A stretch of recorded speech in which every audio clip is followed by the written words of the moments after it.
Assalamualaikum warahmatullahi wabarakatuh. Bismillahirrahmanirrahim. Alhamdulillah. Wassalatu wassalamu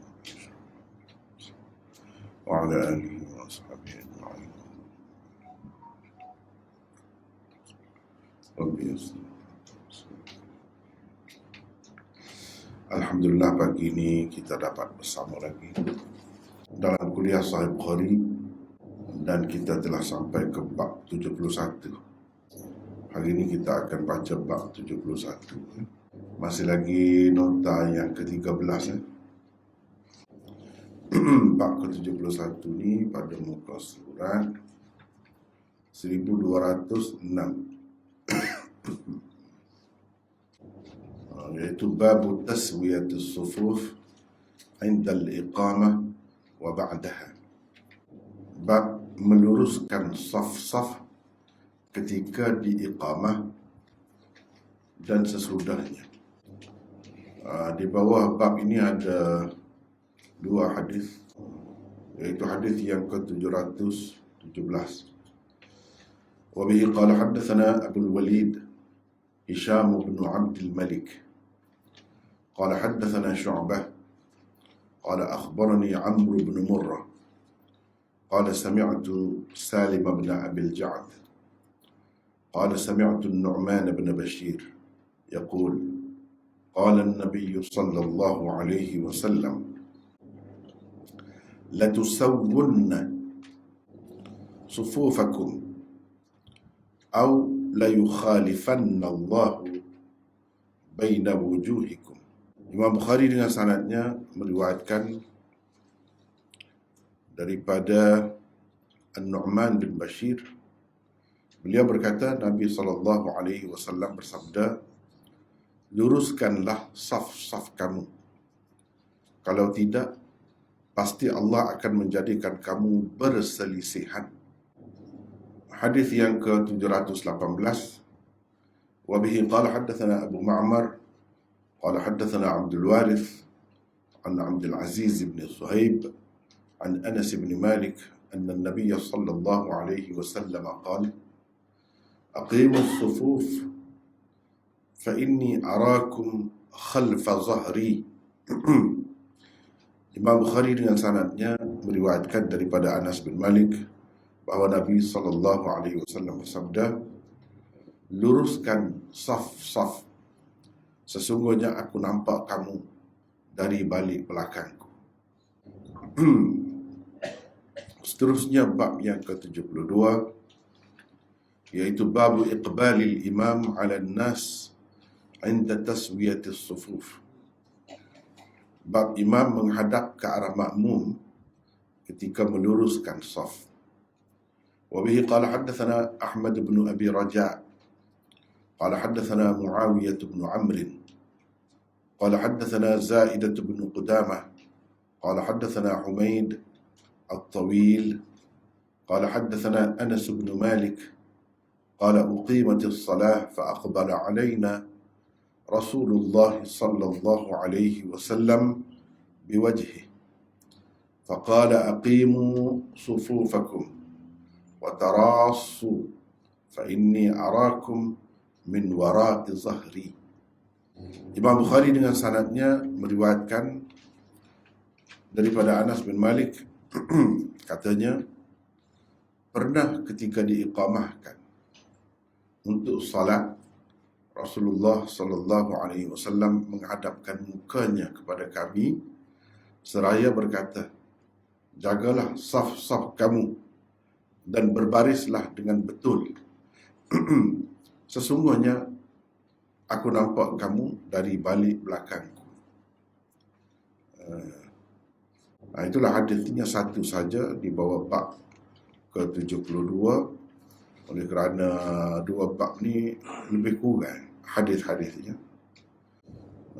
bahkan sama dengan hadis yang ke-719 juga. 719 ni sama dengan yang sebelum ni.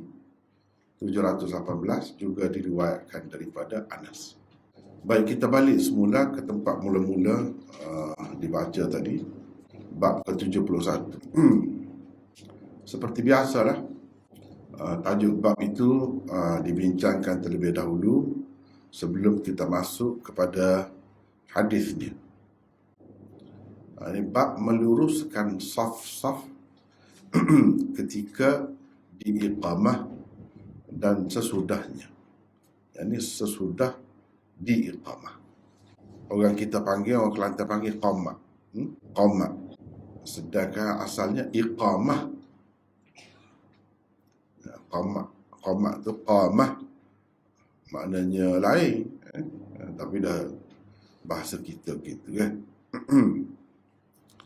Jadi iqamah. Iqamah ni makna apa? Meminta berdiri, membuatkan orang berdiri, bangun. Itu makna iqamah. Membuatkan orang, jadi jemaah tu bangun. Mana-mana yang duduk tu bangun. Itu makna iqamah, asal maknanya. Dari segi istilahnya, iaitu mengucapkan ucapan tertentu, lebih kurang azan juga, tapi dengan cepat, dengan ringkas. Lafaz-lafaz dia tu ada sedikit sebanyak berbeza. Dari segi pengulangan lafaz dia tu, itu tidak dibincang sinilah. Ada perbezaan sedikit sebanyak. Mungkin kalau kita pergi ke luar negara, kita bunyi pelik sikit. Tak payah pelik lah. Memang ada pun. Memang ada pun. Misalnya kalau mazhab Syafi'i ataupun yang sama dengannya lah, ramai juga. Dia sekali-sekali je. Asyhadu an la ilaha illallah, asyhadu anna Muhammadar Rasulullah, kan cepat-cepat. Kalau setengah-setengah mazhab tu dua kali, sepuluh azan lah. Jadi panjang, lama sikit. Tak apalah, ini cerita lain. Cerita sekarang ni kita masih lagi berkenaan dengan sembahyang jamaah. Sembahyang jamaah dia adalah saf-saf tu, saf pertama, saf kedua dan seterusnya. Jadi keadaan saf tu macam mana? Betulkah masing-masing betul ke? Memanglah begitu. Tetapi selain daripada itu, tanggungjawab imam secara khususnya, dia ada satu lagi tanggungjawab, iaitu memperbetulkan saf. Itu lebih nyata dalam bab ke-72 selepas ini, sebab Imam Bukhari sebut imam secara jelas. Di sini bab 71 ni membetulkan saf, meluruskan saf. Mana ini tanggungjawab semua. Semua kena buat begitulah. Kena meluruskan saf tu. Sama ada imam suruh atau tidak suruh, makmum tu kena betulkan saf lah. Itu maksud di sini. Bab 72 disuruh imam. Mana imam lebih bertanggungjawab lagi dalam masalah memperbetulkan, memastikan saf itu betul. Begitu ceritanya. Jadi dia ada dua bab ni saling berkait lah. Baik, kita ada nota 1548. Terdapat sekurang-kurangnya 4 pandangan ulama tentang tujuan Imam Bukhari mengadakan tajuk bab ini, iaitu sebab apa saya sebut terdapat sekurang-kurangnya 4 pandangan? Sebab dia kitab-kitab macam ni kan, dia tidak kata begini sampai bila-bila, tak boleh berkembang dan tak boleh bertambah. Bergantung kepada masing-masing pengarang lah. Pengarang yang bijaksana, yang mensyarahkan itu, mungkin dia nampak sesuatu yang lain, sesuatu yang baru, dia tambah. Boleh tambah. Tidak kata setakat ni ya, tak boleh dah lebih daripada ni. Dah. Tapi sekurang-kurangnya yang kita nampak berdasarkan apa yang telah ada di dalam syarah-syarah tu, ataupun kalau tak ada lagi, mungkin saya buat ni, saya tambah. Kalau orang lain mungkinlah dia tambah, ataupun perbincangan tentang tajuk ni banyak kitab syarah Bukhari tak ada pun. Tak ada. Hanya syarah-syarah yang agak detail memang ada lah. Memang ada. Cuma ada tu kadang-kadang dia sebut 2 saja, Kadang-kadang disebut satu saja. Itu terpulang kepada masing-masing lah. Terpulang kepada masing-masing. Baik, yang pertama, untuk menyatakan kepentingan membetulkan saf-saf sebelum memulakan salat. Arahan imam terhadap para makmumnya supaya membetulkan saf-saf boleh diberikan ketika sedang diiqamatkan untuk sesuatu salat dan juga selepasnya. Itulah masanya imam mengarahkan jamaahnya supaya membetulkan saf-saf dan menyamakannya. Setelah para makmum berada dalam keadaan betul dan sama berdirian mereka, barulah imam bertakbiratul ihram. Jika selepas diiqamatkan, saf-saf masih belum betul, maka diperbetulkan dahulu berdirian mereka. Gitu ceritanya. Jadi dua perkara yang utama lah. Semasa duduk tengah qamat tu, boleh dah betul. Tidak kata sebelum iqamat mesti betul dah. Tengah-tengah tu, sampai-sampai tu boleh betul. Masing-masing betul, betulkan diri. Dan imam pun boleh betul pada masa tu. Ketika duduk iqamat tu boleh dah. Tidak kata iqamat kena diam. Ada. Tidak begitu. Anda kena jawab apa nama iqamat tu ke? Tidak. Tak jawab pun tak apa. Imam tegur sambil-sambil. Tapi jangan kita dengar. Tempat kita ni dilakukan begitu kan. Bila iqamat tu senyap lah. Lepas tu baru buat. Jadi Imam Bukhari tak setuju begitu. Sebab tu kalau luar negara ada berlaku gini. Tengah-tengah tu imam cakap dah. Betul-betul sah. Ni apa ni Tok Bilal tu duduk iqamat. Kalau kita kan macam kita berasa kurang adab agaknya. Mungkin tidak biasa kita tengok dibuat begitu, lepas iqamat tu baru dia betul. Jadi maknanya yang imam cuba tengok sini tajuk ni. Sebab tu penting bincang tajuk ni. Indal iqamah, makna ketika iqamat. Duduk tengah iqamat. Takut-takut nanti kita kata tu imam ni tak pandai kau. Orang duduk tengah iqamat tak ada sudah disebut cakap. Ada. Boleh ketika iqamat lagi. Wa ba'daha, dan selepasnya tu memang tak pelik lah, biasalah orang buat begitu kan. Tapi ketika iqamat tu jangan kita dengar kalau tempat kita. Di luar negara tak kira lah. Di luar negara tu ada. Memang ada. Tengah-tengah iqamat tu boleh. Imam tu kata betul kan. Bahkan imam tu boleh berjalan.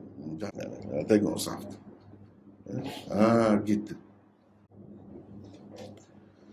Jadi tidak mesti kata dengan perbuatan pun boleh betul. Dia berjalan di celah-celah saf tu dulu. Mana boleh. Taswiyatul sufuf ni tidak semesti dengan kata-kata, dengan perbuatan. Kalau zaman Sayyidina Umar dulu dia buat macam apa? Rotel gitu. Betul kaki. Nampak tak betul? Dia tu berjalan. Di celah-celah. Sambil-sambil bila lah kita kata. Tu bila tu iqamat. Begitu. Baik. Lepas betul tu barulah imam bertakbiratul ihram. Yang kedua, memanglah termasuk salah satu metodologi Imam Bukhari di dalam sahihnya, beristidlal dengan dalil-dalil yang umum. Ini satu perkara yang penting juga. Kalau kita nak tahu kaedah lah, ataupun metodologi Imam Bukhari, cara dia dalam Sahih Bukhari ni macam mana. Dia tidak pelik kalau Imam Bukhari berdalil dengan dalil umum. Dalil umum dia guna untuk makna yang tertentu. Itu tidak pelik. Dia selalu lakukan begitu. Dalil-dalil umum. Tajuk bab yang dibuatnya tetap sesuai dengan dua hadis yang dikemukakan di bawahnya. Meskipun di dalam kedua-duanya tidak ada qaid ataupun pengikat tersebut. Kerana itulah masanya imam memperbetul dan meluruskan saf-saf di belakangnya berdasarkan riwayat-riwayat yang lain. Menurut Syekhul Hadis Maulana Zakaria, tajuk bab seperti ini termasuk di bawah usul kedua. Tajuk bab Sahih Bukhari susunannya. Susunan Syekh Zakaria lah. Ini termasuk dalam usul kedua, iaitu beristidlal dengan umum untuk khusus. Cuba kita perhatikan. Ini dalam tajuk ni, meluruskan saf-saf ketika iqamah dan selepasnya. Jadi ketika itulah orang panggil qaid. Kita biasakan diri dengan istilahnya qaid. Ketika meluruskan saf-saf. Itu umum. Dalam hadis di bawah bab ni umum gitu. Nabi suruh betulkan, luruskan saf gitu. Dia tak ada sebut ketika iqamah atau selepas. Tapi Imam Bukhari ni dalam tajuk tu, kita timbul pertanyaan, dia ambil dari mana-mana? Sedangkan dalam hadis di bawah ni, dua hadis tu, Nabi suruh luruskan saja. Maknanya umum. Tak ada sebut dengan qaid ketika iqamah tu atau selepas iqamah. Tak ada sebut. Macam mana Imam Bukhari ambil begini? Itu. Tanda tanya. Fiqh. Itulah orang panggil fiqh dia. Fiqh Imam Bukhari itu. Jadi dengan menggunakan hadis yang umum, zahirnya kita nampak umum. Dia guna untuk yang muqayyad. Zahirnya nampak mutlak hadis itu. Dia qaidkan. Ini qaid dalam tajuk dia. Jadi dia faham daripada mana? Itu mungkin timbul pertanyaan lah. Dia faham daripada mana? Kalau kita tengok hadis, itu tak ada sebut ketika iqamah atau selepasnya. Yang disebutnya, kamu kena luruskanlah, betulkanlah saf tu. Gitu. Di mana dia ambil qaid? Dia nak ajar kita lah.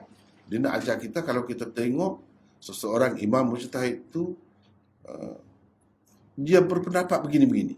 Sedangkan kita tengok hadis, zahirnya tidak begitu. Kenapa? Mungkin imam mujtahid itu, dia tengok hadis lain, saluran riwayat yang lain, juga bercerita tentang perkara yang sama di dalam hadis yang tidak dikemukakan. Kenapa dia tidak kemukakan? Sengaja. Dia nak bawa hadis itu boleh, tapi sengaja. Dia nak latih fikiran kita. Biar mikir. Biar mikir. Jadi dia buat begitu tu. Itulah antara kaedahnya. Mana kita kena bersangka baik. Sebab dia tu orang pandai kan. Orang pandai. Jadi tiba-tiba macam mana pandai-pandai dia ni tambah ni. Apa yang tidak ada dalam hadis. Kita kena ingat. Hadis ni banyak. Dalam setengah riwayat, saluran riwayat ada dengan qaid itu. Dalam setengah riwayat tak ada. Jadi yang tak ada tu kita pakai mengikut berdasarkan yang ada qaid itulah. Itu kaedahnya. Seperti hukum dalam Quran juga. Yang mutlak dalam Quran selalu juga ulama pakai dengan arti muqayyad. Itu benda dengan arti muqayyad. Jadi itu kena belajar usul fiqh pula lah. Kadang-kadang zahir itu macam muqayyad, tapi tidak dipakai muqayyad itu. Tidak dipakai muqayyad itu. Misalnya, hurrimat alaikum ummahatukum wa banatukum. Itulah ayat itulah yang haram kahwin tu. Diharamkan kepada kamu kahwin dengan ibu-ibu kamu, anak-anak perempuan kamu dan seterusnya. Warabaibukumul lati fi hujurikum. Dan anak-anak tiri kamu.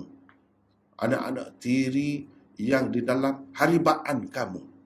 Anak-anak tiri dalam haribaan kamu. Itu qaid tu orang panggil itu. Bukan anak tiri saja. Anak tiri dalam haribaan kamu. Jadi qaid. Qaid tu pakai ke tidak? Tak pakai tu. Itu kena belajar usul fiqh lah pula. Di mana qaid itu orang pakai. Di mana qaid itu tidak dipakai. Dia ada bab berasingan pula tu. Jadi tidak kata kita buat kesimpulan dah anak-anak tiri yang dalam haribaan kamu, yang kamu pelihara, yang kamu riba, tiba-tiba dia besar, kamu nak kahwin dengan dia. Tak boleh.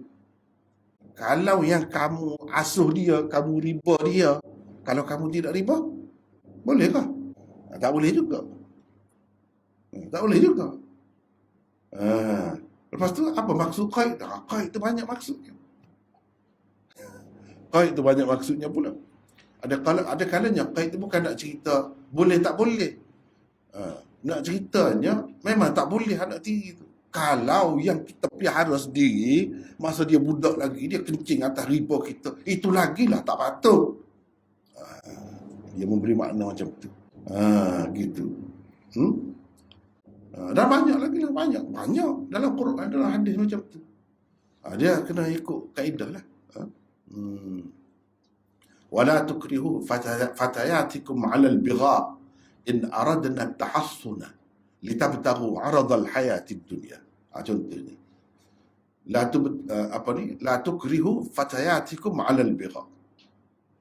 Jangan kamu paksa hamba-hamba perempuan kamu berzina. In aradna tahassuna, jika mereka itu nak hidup suci. Untuk apa kamu paksa dia? Untuk kamu dapat duit mata benda dunia. Ini cerita sejarah lah. Cerita sejarah. Zaman dahulu, zaman ada hamba abdi dahulu, orang berniaga. Salah satu cara berniaganya jadikan hamba-hamba sahaya dia itu pelacur. Pandai kemahiran lain itu pun ada juga. Yang muda-muda itu dia buat pelacur. Yang tua-tua itu adalah kerja-kerja lain lah. Jadi dalam ayat tu dia kata jangan paksa hamba-hamba perempuan kamu berzina. Jadi kita kata kalau tidak paksa, satu. Yang keduanya, dalam ayat tu disebut qaid, ada qaid itu. Jika mereka itu nak hidup suci. Kalau mereka tidak nak hidup suci, mereka setuju. Macam mana? Bolehkah? Tak boleh juga. Tak boleh juga. Kita paksa ke, tidak paksa ke, dia suka hati ke, dia tidak suka hati, tak boleh. Nak ceritanya, kalau dia tidak suka, lagilah. Tak boleh. Kalau dia suka pun tak boleh, sebab benda tu haram. Jadi qaid tak terpakai. Qaid tak terpakai. Jadi nak tahu qaid ni, di sini kena pakai, tak ada qaid pun. Tapi boleh kita tarik qaid itu. Buat mari. Boleh kita pakai. Di sini ada qaid, tak pakai. Ini kerja imam-imam mujtahid. Mereka yang faham benda-benda gini. Ulama-ulama yang hebat-hebat dia faham. Tak ada masalah pun. Tak ada masalah. Jadi kalau nak kira dalam hadis tu tak ada. Itu kata Syekh Zakaria. Jadi Syekh Zakaria sebut ni di dalam kitab mana? Inilah yang kalau kita nak berkenalan dengan kitab. Saya sudah tunjuk dah dulu pun. Takut ada tak tengok lagi lah. Biar kenal sikit kitab tu kan. Ini kitabnya. Ni Al-Abwab wa Tarajim. Kitab ni dia bincang tentang tajuk bab sahaja. Dia tak bincang tentang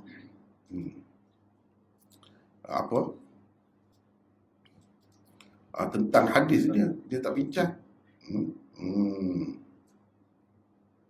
Ni kitabnya. Tengok sajalah kan. Tengok, suka-suka tengok kan. Aku pernah belajar dulu, tengok.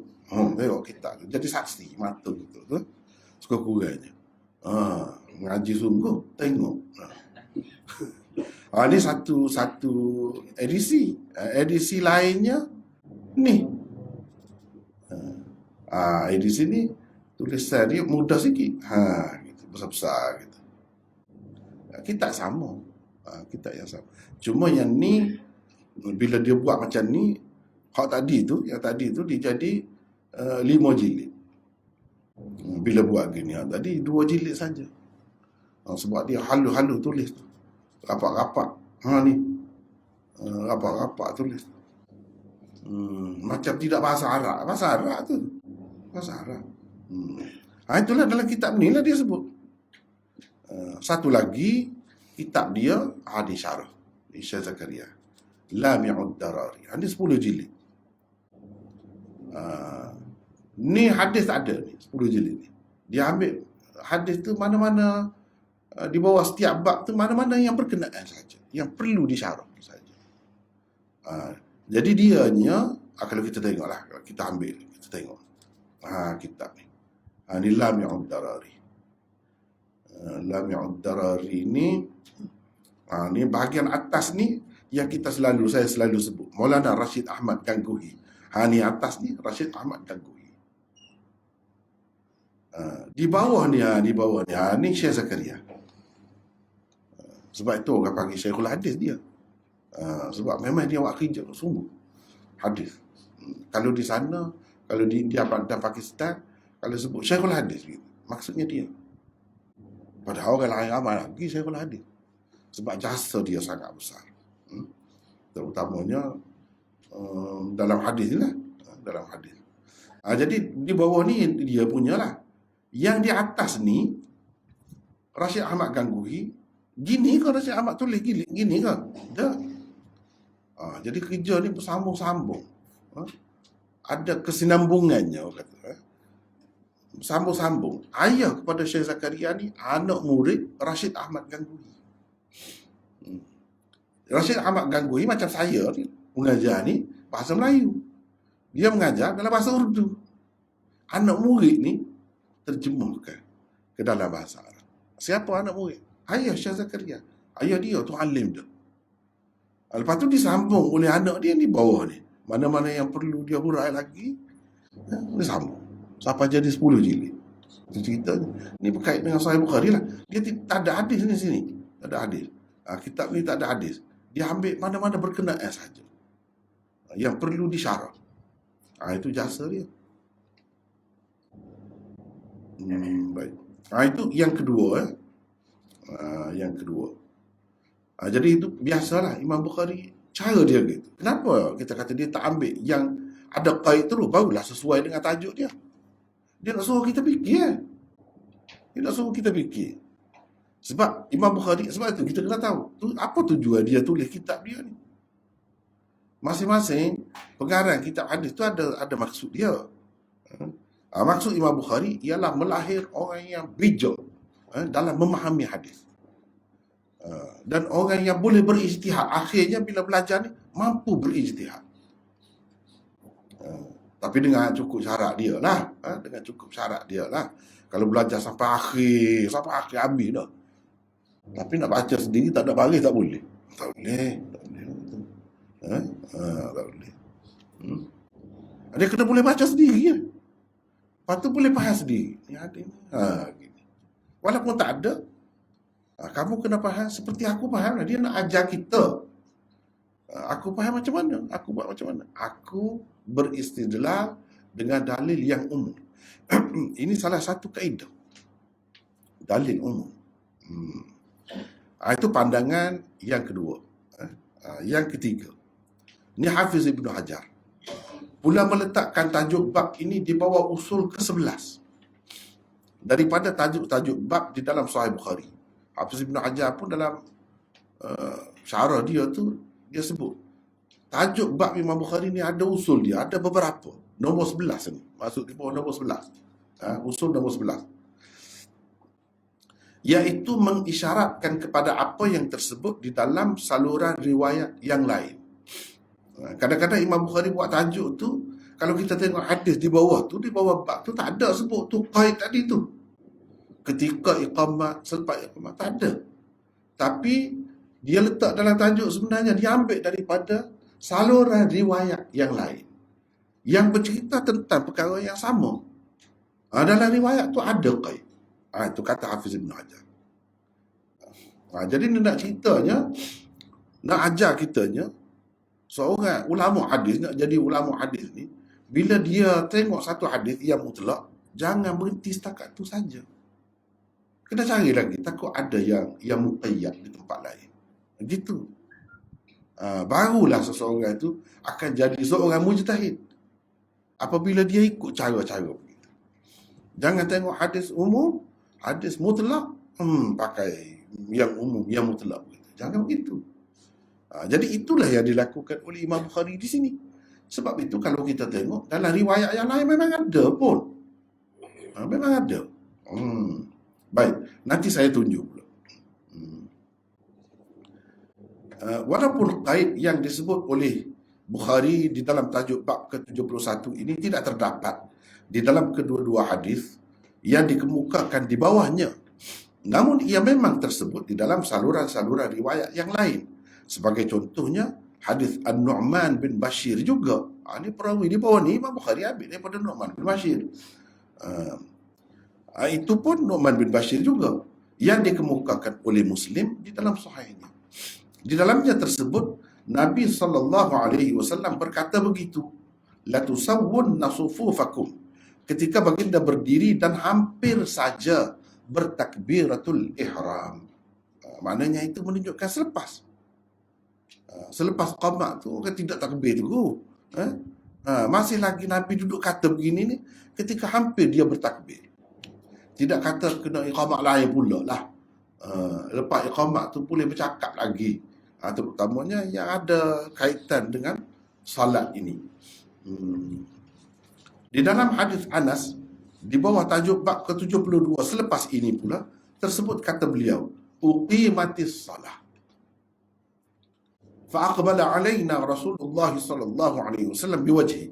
Rasulullah sallallahu alaihi wasallam menghadap ke arah kami dengan wajahnya ketika telah diiqamatkan untuk salat. Jadi Imam Bukhari faham ketika diiqamatkan untuk salat ni ketika mula-mula lah, bukan ketika selesai iqamat. Dah, dia tak faham gitu. Maknanya muazzin Tok Bilal iqamat, tu Nabi pusing. Sambil dia bercakap, dia sebut. Itu yang Imam Bukhari faham. Orang lain faham, ada juga orang faham ketika selesai, setelah selesai iqamat itu. Sebab dia guna uqimat. Ni uqimat setelah selesai di iqamat. Imam Bukhari berpendapat tidak semesti begitu, tidak semesti telah selesai. Sebelum selesai, asalkan telah dimulakan iqamat, tengah-tengah tu boleh dah. Dia faham gitu. Dia faham begitu. Menghadapnya Nabi SAW ke arah para jemaah di belakangnya tidaklah kerana lain, melainkan untuk memastikan saf-saf telah pun berada dalam keadaan yang betul dan lurus sebagaimana dikehendakinya. Baik, kita nak tengok. Ini saya kita nak tengok Hafiz Ibn Hajar dalam Fathul Bari. Cuba tengok. Bab tasbiyatus sufuf 'inda al-iqamah wa ba'daha. ليس في حديثي الباب دلالة على تقييد التسوية بما ذكر. Dalam dua hadis di bawah bab ni tak ada sebut pun qaid itu. Tak ada sebut. Mana ketika iqamat dan selepas tak ada sebut. Lakin asyara bidzalika ila ma fi ba'd turuq ka'adati. Tetapi Imam Bukhari mengisyaratkan dengan kata begitu, dengan dia buat tambahan qaid itu, dia nak isyarat kepada setengah-setengah saluran riwayat memang ada. Misalnya dalam hadis An-Nu'man bin Bashir juga dalam Sahih Muslim, inda Muslim itu maknanya dalam Sahih Muslim lah, iaitu Nabi SAW kata begitu indama kada an yukabbir, ketika dia dekat dah nak bertakbiratul ihram. Maknanya itu menunjukkan selepas iqamat. Dia masih lagi duduk kata begitu. Dalam hadis Anas, dalam bab selepas ini, jadi bab 72, uqimatis salah fa'aqbala alaina, sudah diiqamat untuk sembahyang, Nabi SAW menghadap kepada kami. Dan menghadap itu bukan menghadap saja, sambil kata. Jadi ketika iqamat itu belum selesai lagi, boleh begitu. Boleh begitu. Ini Hafiz Ibn Hajar disebut. Tetapi macam saya sebut tadi lah, dia tidak sebut banyak. Tahu macam Fathul Bari ni besar dah. Dia sebut satu lah. Daripada yang kita sebut 4 tadi, 3 dah kita baca ni, yang ketiga Hafiz Ibn Hajar. Dia sebut yang 3. Kita ambil di sini yang ketiga. Yang selebihnya di lain. Begitu. Baik. Yang keempat. Ini yang saya nampak lah. Yang saya nampak. Kalau tengok dalam kitab, tak ada. Mungkin ada, kita tak bertemu. Mungkin ada, kita tak bertemu lagi. Bagi penulis, selain untuk menyatakan masa imam, memperbetulkan para makmum dalam saf-saf masing-masing dan menyatakan kepentingannya, Imam Bukhari juga bermaksud mengkritik pendapat golongan Hanafiyah yang mengatakan imam bertakbiratul ihram ketika muazzin mengucapkan qad qamatis salah dalam iqamatnya. Kalau itulah masanya imam bertakbiratul ihram, bagaimana ia dapat memperbetulkan saf-saf selepas selesai diiqamatkan? Ketika itu iqamat belum selesai lagi. Belum lagi selesai. Itu saya nampak itu. Sebab Imam Bukhari ni selalu juga dalam tajuk bab dia, bila dia ada nak kritik seseorang. Dia tak sebut. Cuma kita kena pandai-pandai lah. Siapa yang macam tu? Ini sungguh ni. Kalau kita pergi di negara-negara yang amal mazhab Hanafi kan, iqamah tu, iqamatus solat tu imam, Allahu Akbar. Allahu Akbar dah. Jadi Allahumma rabb hadhihi da'wati tammah itu tak tahu mana dah tu. Tak ada dah tu. Itu azan kata dia, bukan iqamah. Jadi nak perlu jawab, tak ada, itu azan kata dia. Jadi Imam Bukhari nak kritik, tapi cara dia kritik macam tu Imam Bukhari ni. Kalau nak harap dia sebut nama kan, tak ada lah. Kalau kita dah biasa dengan cara dia kan, kita akan nampak ni ada benda ni. Ada benda. Dia nak kritik tu lah. Sebab itu dia buat selepas iqamah. Kalau ketika qad qamatis solat untuk imam takbir dah, nak tegur kan, nak perbetulkan sah macam mana selepas iqamah. Itu belum selesai lagi. Itu cara dia. Imam Bukhari ni dia kritik semua ni, tak kira. Cuma orang yang pandai tahulah. Orang yang tak mengaji tak tahu dia kritik siapa ni. Sebab kita kena tahu dah siapa yang buat gitu. Orang lain tak buat gitu. Cuba kita tengok misalnya di Malaysia, orang ikut mazhab Syafi'i ada buat macam tu? Tak ada lah, gaduh sampai begitu mau tu imam. Ditunggu dulu lepas habis iqamah tu. Slow, kita ni slow. Lambat. Sebab tu perjalanan pun lain orang kita ni kan. Slow. Sebab slow. Orang dia memang, orang kita kata caliga. Memang cepat. Bagaimana kalaulah masa tu imam bertakbir, dia nak isyarat kepada imam tak boleh lagi takbir. Imam selepas iqamat tu kena tengok dulu betul ke tidak ni. Kalau tak betul tegur lah. Itu maksud. Mana ada kesempatan nak tegur selepas iqamat tu kalau dah takbir dah, sebelum habis iqamat lagi.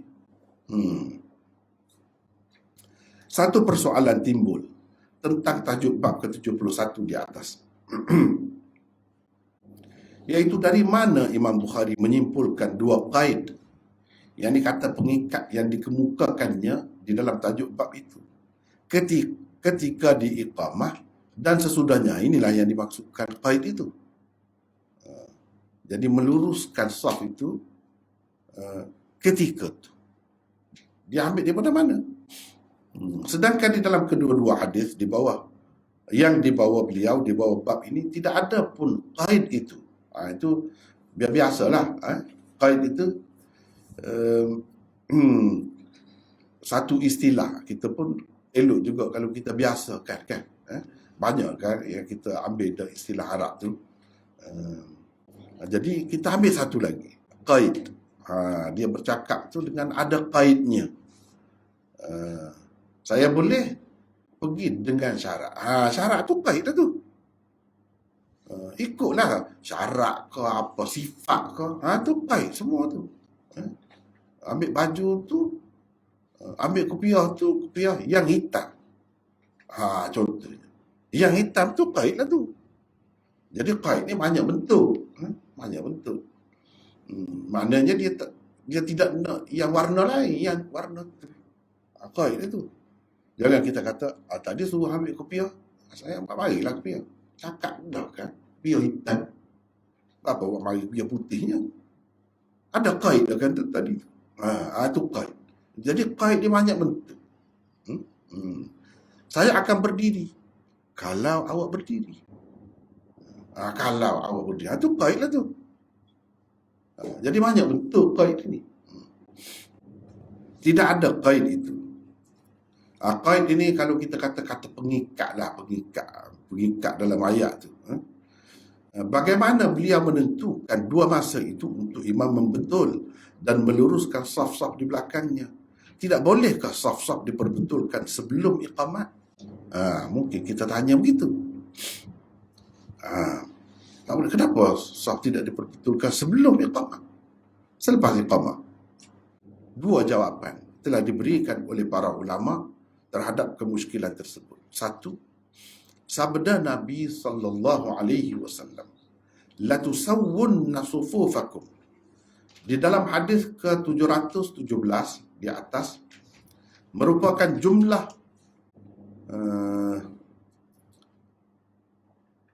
maksud jumlah tu ayat sebab kita ambil daripada bahasa Arab juga, berapa jumlahnya. Jumlah tu maknanya total. Jadi ni satu item, ni dua item ni, akhir sekali berapa jumlah? Tiap-tiap satu ni harga ni, jumlah. Kita ambil bahasa Arab, tapi jumlah dalam bahasa Arab ni banyak lagi makna dia. Banyak lagi. Macam terjemah itulah, terjemah tu. Kita ambil bahasa Arab, tapi dalam bahasa Arab banyak lagi makna dia terjemah. Bukan terjemahan sahaja. Sama juga dengan ini jumlah ni. Jumlah ni maksudnya ayat. Ayat lah. Orang panggil jumlah. Jumlah tu ada dua pula. Ada jumlah yang tidak lengkap, ada jumlah yang lengkap. Jumlah naqisah, ada jumlah tamah. Orang panggil. Ada jumlah yang lengkap, ada jumlah yang tidak lengkap. Tak apa. Baik. Merupakan jumlah khabariyah pada lafaznya, tetapi pada maknanya ia adalah jumlah insyaiyah. Terjemahan yang diberikan di atas adalah berdasarkan makna dan ertinya, iaitu insyaiyah. Maksudnya ialah memang ada perintah Rasulullah sallallahu alaihi wasallam supaya memperbetul dan meluruskan saf-saf. Memang ada perintah. Di dalam hadis kedua di bawah bab ini pula memang tersebut dengan jelas perintah baginda supaya memperbetulkan saf-saf. Aqimus sufuf. Itu makna perintah tersebut. Daripada dua hadis itu diketahui peri pentingnya meluruskan saf-saf sebelum memulakan salat. Dan usaha meluruskan saf-saf itu pada kebiasaannya berlaku semasa diiqamatkan untuk sesuatu salat atau selepasnya. Ia tidak berlaku sebelum iqamat. Kalau kita perhati sunnah Nabi, apa yang dilakukan oleh Nabi SAW dan oleh sahabatnya, masa mana? Dua tu, bukan sebelum tu. Berdasarkan arti umum dan kebiasaan yang berlaku dalam sunnah Nabi SAW, itulah Imam Bukhari menyimpulkan qaid tersebut ketika iqamat dan sesudahnya, selepasnya. Dia faham daripada situ. Jadi ini panjang pula kalau kita nak bincang ini. Kalau orang yang belajar ilmu balaghah mudah saja, sebut saja. Ni jumlah khabariyah, lafzan, insyaiyah, makna. Apa? Gitu. Jumlah ni khabariyah lafzan, insya'iyah makna. Apa hal tu? Sebab tu dia kena kalau nak mudah lah, kita baca sendiri dia sebut gitu, faham tak? Kena belajar kaedah-kaedah ni. Kalau tak belajar tak bertemu. Kalau belajar nahwu tak bertemu. Dia ilmu balaghah. Dalam ilmu balaghah tu ilmu ma'ani, orang panggil ilmu ma'ani, satu cabang ilmu balaghah. Dalam tu ada sebut benda ni. Kadang-kadang jumlah tu insya'iyah lafzan, khabariyah makna. Sebalik. Nampak macam suruh, tapi bukan suruh, cerita saja. Itu bendanya. Banyak perkara kena faham. Sebelum nak faham Quran, nak faham hadis tu, dia kena faham yang tu dulu. Sebab memang banyak guna begitu. Jadi ayat ni kalau saya nak sebut pun, ayat cerita ni macam mana ayat cerita. Selalu kita guna. Contoh, saya nak tulis. Saya tulis. Kita buat contoh sini lah. Saya tulis. Selalu kita berjumpa. Cuma kita tak perasan. Sallallahu alaihi wasallam. Rahimahullah. Banyak lagi. Yang lain-lain. Ini ayat ni. Sallallahu alaihi wasallam. Ayat apa ni? Khabar ke insya? Zahirnya khabar. Khabar tu makna dia cerita. Ayat cerita. Bukan ayat suruh. Tak. Bukan ayat minta ke apa. Tak. Lepas tu insya tu ada berapa bahagian pula. Banyak pula. Ni cerita ni. Kalau kita mengikut asal dia. Asal dia cerita. Allah telah merahmatinya. Dan Allah telah mensejahterakannya. Gitu. Itu terjemahan bagi jumlah khabariyah. Tetapi kenapa orang tidak terjemah begitu? Selalunya orang terjemah, semoga Allah merahmatinya dan mensejahterakannya. Semoga tu ambil mana? Tu persoalannya. Sebab tu kalau kita tengok orang pandai-pandai macam tu lah dia terjemah. Semoga tu ambil mana? Ambil daripada jumlah itu, walaupun zahirnya cerita, tapi maksudnya bukan cerita di sini. Insya maksudnya. Insya tu maksudnya minta.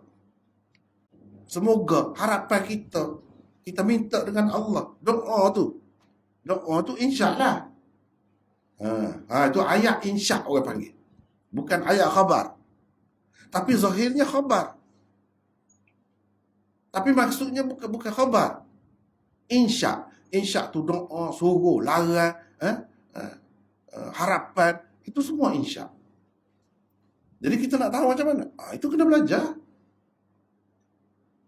Sebab itu orang terjemah, semoga Allah maksud selawat kepada Nabi itu merahmatinya dan mensejahterakannya. Rahimahullah, bila kita sebut nama ulama, rahimahullah yang mati dah.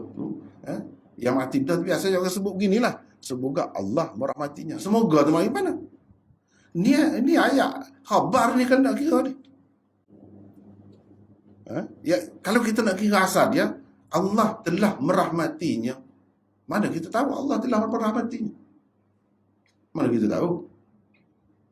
Kita bukan dapat wahyu. Allah telah merahmati, takut Allah telah menyeksanya, bukan merahmatinya. Mana kita tahu? Jadi kita pandai-pandai kata tu.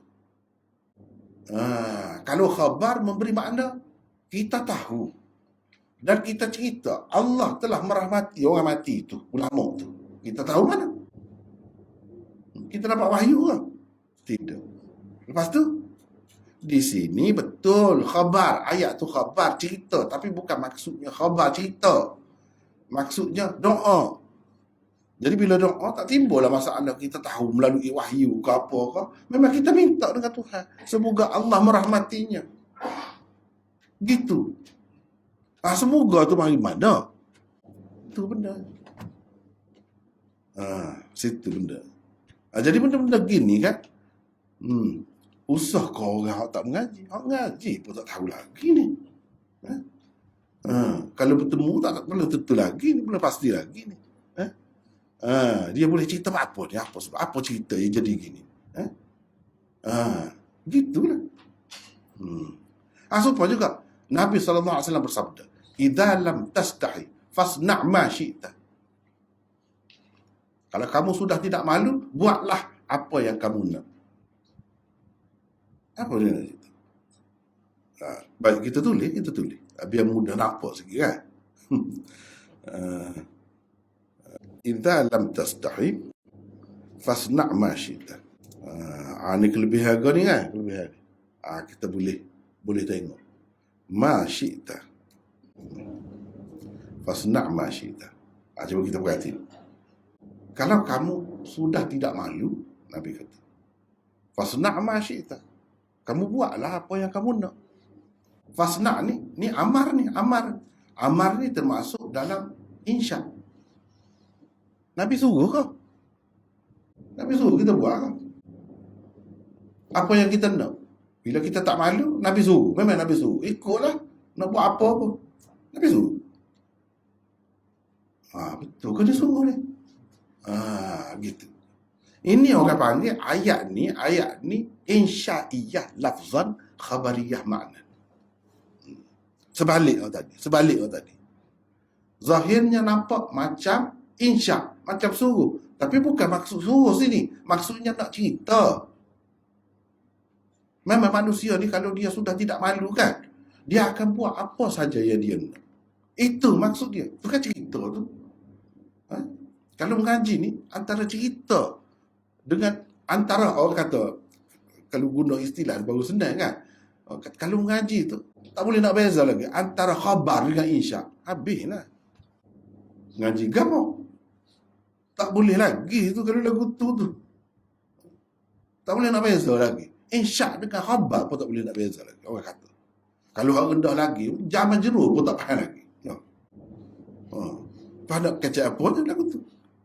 Nak bicara apa? Kalau jam jeruk pun tak faham lagi.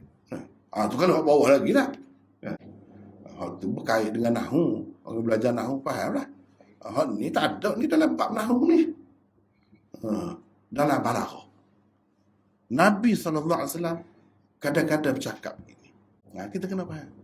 Bukan dia suruh, dia nak cerita ni. Dan kalau kata suruh ni tidak semesti makna suruh buat. Budak-budak faham itu. Saya selalu cerita dah. Sebelum ni saya cerita dah. Mana-mana yang lama-lama ni pernah dengar. Dah saya cerita. Saya masa budak-budak dulu suka mandi sungai. Sebab rumah saya tak jauh daripada sungai. Budak-budak kan. Dengan sebab itu pandai juga berenang. Bila kita pandai berenang kan, betul Syahna Dwi kata, kalau orang pandai berenang kan sekali ya, dia tak akan lupa sepanjang hayat dia. Betul. Berapa tahun saya tidak berenang. Boleh berenang lagi. Boleh berenang. Asalnya mandi sungai. Ayah pergi rotai dari belakang. Kita tengok dia lari. Lari naik. Mandi lanja budak-budak kan. Sungai zaman itu. Lepas tu ambil baju kain lari. Mandilah kata dia. Mandi lagi lah. Tak mandi. Kita ambil baju lari. Budak pun faham. Bahawa tidak semesti semua suruh tu maknanya memang suruh buat dia. Ni tanya ada gapo tu. Suruh tu. Gitu. Jadi kadang-kadang suruh memberi makna gertakan, memberi makna ancaman. Itu kena faham tu. Kena faham. Dalam Quran ada, dalam hadis banyak macam tu. Jadi kena faham semua ni. Ini orang panggil jumlah khabariyah lafzan. Yang ni. La tusawwun nasufufakum ni cerita. Tapi bukan maksud cerita di sini. Maksudnya kamu kena. Kamu kena betulkan staff. Suruhlah maksudnya. Walaupun dalam bentuk cerita. Jadi terjemahan yang diberikan di atas adalah berdasarkan makna dan artinya, iaitu insyaiyah. Cuba kita tengok terjemahan yang saya buat ni. Luruskanlah saf-saf kamu. Ini suruh ni. Sedangkan kalau terjemahan zahir, asal perkataan itu tidak gini. Tidak gini. Sebab jumlah tu jumlah khabariyah. Bukan jumlah insya'iyah. Lepas tu salah ke kita terjemah gini? Tidak salah. Sebab kita ambil mafhum dia, maksud dia. Ada kaedahnya. Apa kaedahnya? Tadilah kaedahnya. Kadang-kadang jumlah itu zahirnya berupa khabar. Tapi maksudnya tidak khabar. Maksudnya suruh. Gini. Sebab itu kita terjemah. Luruskanlah saf-saf kamu. Di dalam hadis kedua, di bawah bab ini pula, jelas. Nabi sebut aqimus sufuf. Ni orang panggil jumlah insya'iyah ni. Suruh. Memang suruh. Jadi yang di atas tadi, nampak macam cerita. Sebenarnya dengan makna suruh juga tu. Dengan makna suruh juga. Seperti inilah juga. Aqimus sufuf. Jadi la tusawwun sufufakum tu sama dengan sawu sufufakum. Itu maksudnya. Kalau kita tukar bahasa Arab tu daripada khabar kepada insya, sama dengan sawu sufufakum. Itu la tusawwun sufufakum tu sama dengan sawu sufufakum. Jadi kalau sawu sufufakum itu memang insya lah. Kalau orang tak mengaji ni, tak jejak ni, tak apa. Itu jawapan yang pertama. Jawapan kedua adalah jawapan oleh Hafiz Ibn Hajar. Ia telah pun dikemukakan sebelum ini. Jadi faham daripada mana yang qaid itu, Imam Bukhari tambah qaid itu, dia faham daripada hadis mana. Dua hadis di bawah ni tak ada sebut qaid itu. Jadi Hafiz Ibn Hajar dia jawab dah sebelum ni. Jawapan nombor 3 tadi, iaitu dia mengambil kira saluran riwayat yang lain. Dalam saluran riwayat itu memang ada pun. Ataupun kalau tidak jelas pun boleh difahami begitu. Boleh difahami begitu. Begitu maksudnya. Baik. Kita pergi kepada hadis. Saya ingat dah 24 hari ni. Hadis pun tak baca lagi dah. Bab pertama ni. Tak apalah. Ni la tusawwun nasufufakum. La tusawwun nasufufakum. Panjanglah cerita kalau nak bahas apa. Au ni apa? Panjang pula cerita tu. Tak apalah di sini. Kita tengok dulu dalam sanad tu. Kalau saya tak sebut apa-apa tentang perawi tu, kira-kiranya bertemu dah lah dengan perawi tu. Kalau tak bertemu lagi, baru kita bagi sedikit sebanyak biodatanya. Macam di sini. Amar bin Murrah meriwayatkan kepadaku, kata Syu'bah. Syu'bah tu kita tak sebut dah sebab banyak kali dah bertemu. Amar bin Murrah meriwayatkan kepadaku, katanya. Siapa Amar bin Murrah? 1549. Amar bin Murrah al-Juhani, al-Muradi, al-Jamali, al-Kufi. Abu Abdullah adalah kunyahnya. Amar bin Murrah adalah salah seorang tokoh besar dalam bidang hadis. Ibnu Ma'in, Abu Hatim dan lain-lain mengatakan beliau perawi thiqah.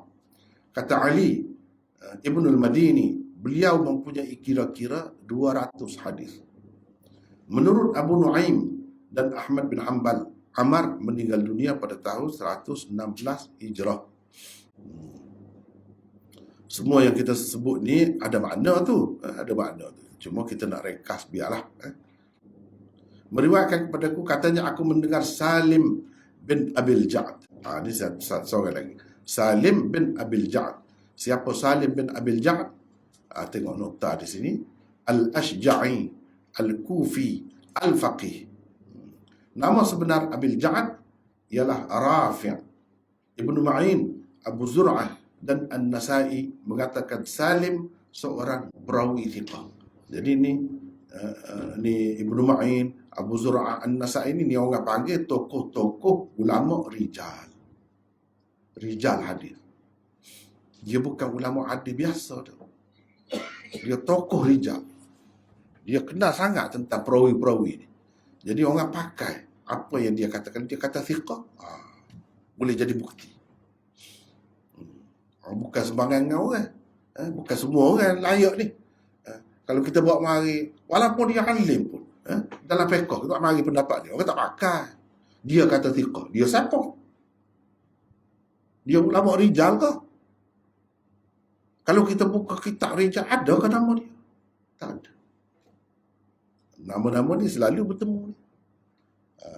Nama-nama ni selalu bertemu. Imam Nasa'i tu. Dia bukan pengarang kitab Sunan Nasa'i itu saja. Dia tu tokoh rijal. Pendapat dia dipakai. Kalau dia kata perawi ni dhaif, kena berhati-hati lah. Kalau dia kata perawi ni thiqah, dia ada kitab pun. Kitab tentang perawi-perawi itu. Jadi bukan dia mengarang kitab hadis saja, tidak. Tentang perawi-perawi itu dia ada kitab. Jadi bila 2-3 orang dia kata seorang perawi itu thiqah, selesai. Hadis-hadisnya terdapat di dalam ke-6 kitab utama hadis yang kita panggil Sunan Sittah itulah. Beliau meninggal dunia pada tahun 100 Hijrah. 100 Hijrah. Siapa? Salim bin Abil Ja'ad ini. Berkata, aku mendengar An-Nu'man bin Bashir. An-Nu'man bin Bashir ini sahabat Nabi lah. An-Nu'man bin Bashir, sahabat kecil. Ini sahabat kecil, bukan sahabat besar. Sebab apa? Sebab ketika Nabi SAW meninggal dunia tu, dia masih lagi dikira sebagai kanak-kanak. Kecil lagi. Dia tidak balik lagi. Berkata Nabi SAW bersabda, tapi boleh pakai dah. Dalam bab hadis ni, seorang perawi itu tak kira peringkat mana pun. Tidak nanti balik, tidak syarat balik. Tidak syarat balik. Dia tidak balik asal dia faham. Dia tengok Nabi buat gini-gini. Cukup dah tu. Kalau dia di kalangan sahabat, orang panggil, oh sahabat kecil, tengok. Nabi tak ada cakap apa dengan dia. Nabi ambil air, koma, sembuh kan.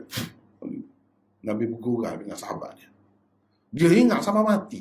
Itulah yang duduk sebut-sebut. Nabi buat gini-gini, kenangan kepada dia. Gitu ya. Tapi sahabat dia tu. Sahabat dia tu. Cuma sahabat kecil. Berkata Nabi SAW bersabda, luruskanlah saf-saf kamu. Saya dah cerita dah tadi. Kalau tengok perkataan asal itu, tidak begini sepatutnya diterjemah. Tapi kita terjemah ni berdasarkan kita pakai jumlah tadi, khabariyah lafzat, insya'iyah makna. Selesailah. Begitu. Luruskanlah saf-saf kamu. Kalau tidak, bukan dengan makna atau, tidak di situ.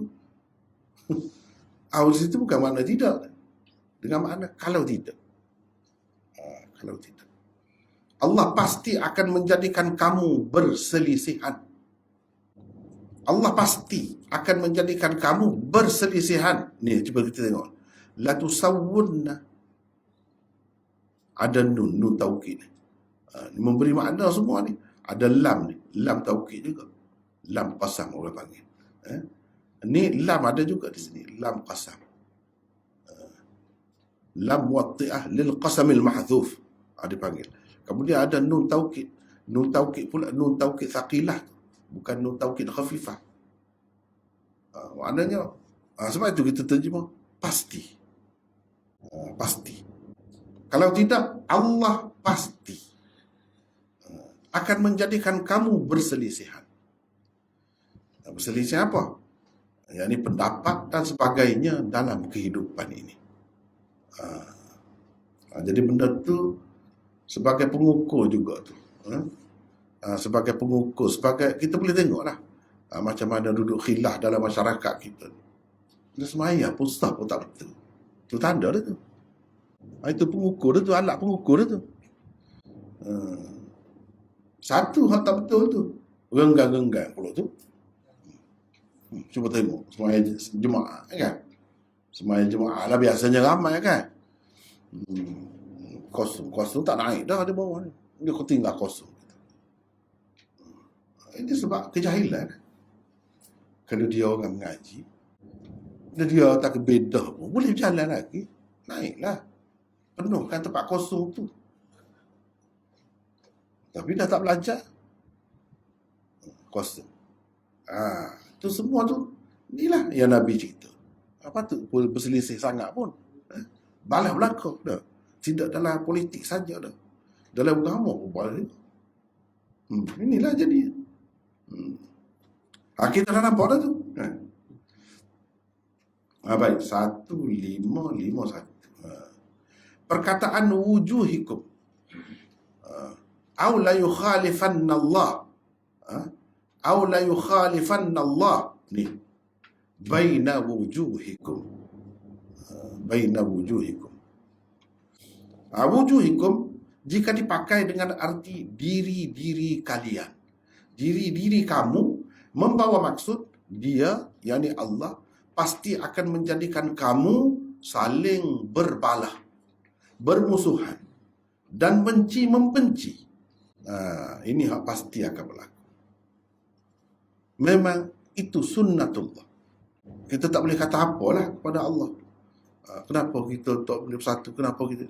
Memang kita sendiri yang menyiapkan diri kita begitu. Itu maksudnya berselisih itu. Terjemahan yang diberikan di atas adalah berdasarkan arti ini. Arti ini. Dan ia merupakan makna majazi, makna kiasan, dan termasuk di bawah kaedah min babi itlaqil juz wa iradatil kull. Ini kaedah ilmu balaghah juga. Cuma masuk dalam cabang ilmu bayan. Bukan ilmu ma'ani, ilmu bayan. Ilmu balaghah juga ni. Termasuk di bawah kaedah ni. Sebut muka, tapi maksudnya bukan muka saja. Semua sekali. Semua sekali. Dia dalam Quran, dalam hadis kadang-kadang gitu. Kadang-kadang sebut semua, bukan maksud semua. Maksudnya sebahagian saja. Kita nak tahu macam mana? Itu kena belajar. Kena belajar. Kadang-kadang sebut sebahagian, tapi maksudnya semua. Warka'u ma'ar raki'in. Rokoklah kamu bersama-sama orang yang rokok. Rokok saja. Ada kau orang rokok saja? Sujud saja ada lah. Mungkin dah kita kata ada sujud. Sujud apa dah? Sujud syukur ke misalnya? Ada lah. Tapi warka'u ma'ar raki'in. Itu Tuhan suruh tu. Suruh rokok saja. Itulah. Maksud kaedah ni sama lah. Sebut sebahagian, maksudnya semua. Semayanglah kamu bersama orang-orang yang semayang. Tapi sebut rokok. Sebab apa? Adalah tu. Kenapa sebut muka?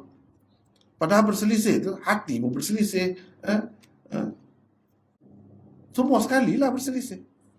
Kalau dah berselisih. Siapa ke perekak, bunuh membunuh lah. Siapa ke perekak, bunuh membunuh. Jadi itu tidak melibatkan muka saja, tembok di dada dia. Tikam di dada dia. Dada kena, tak kena muka. Tapi biasanya orang bala ni nampak di muka dia tu.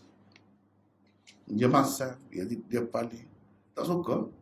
Muka je lah nampaknya. Lebih nampak. Kalau dia tunjuk kepala lutut, tak nampak.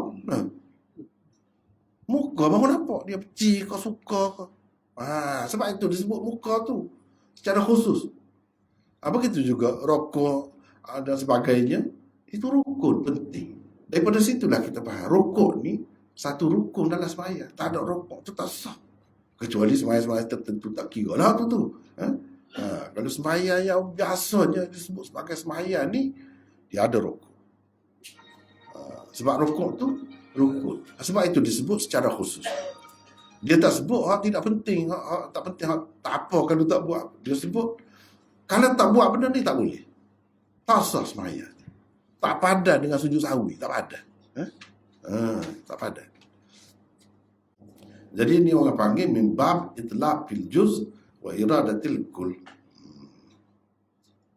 Jadi ada juga bab itlaqil juz wa iradatil kull.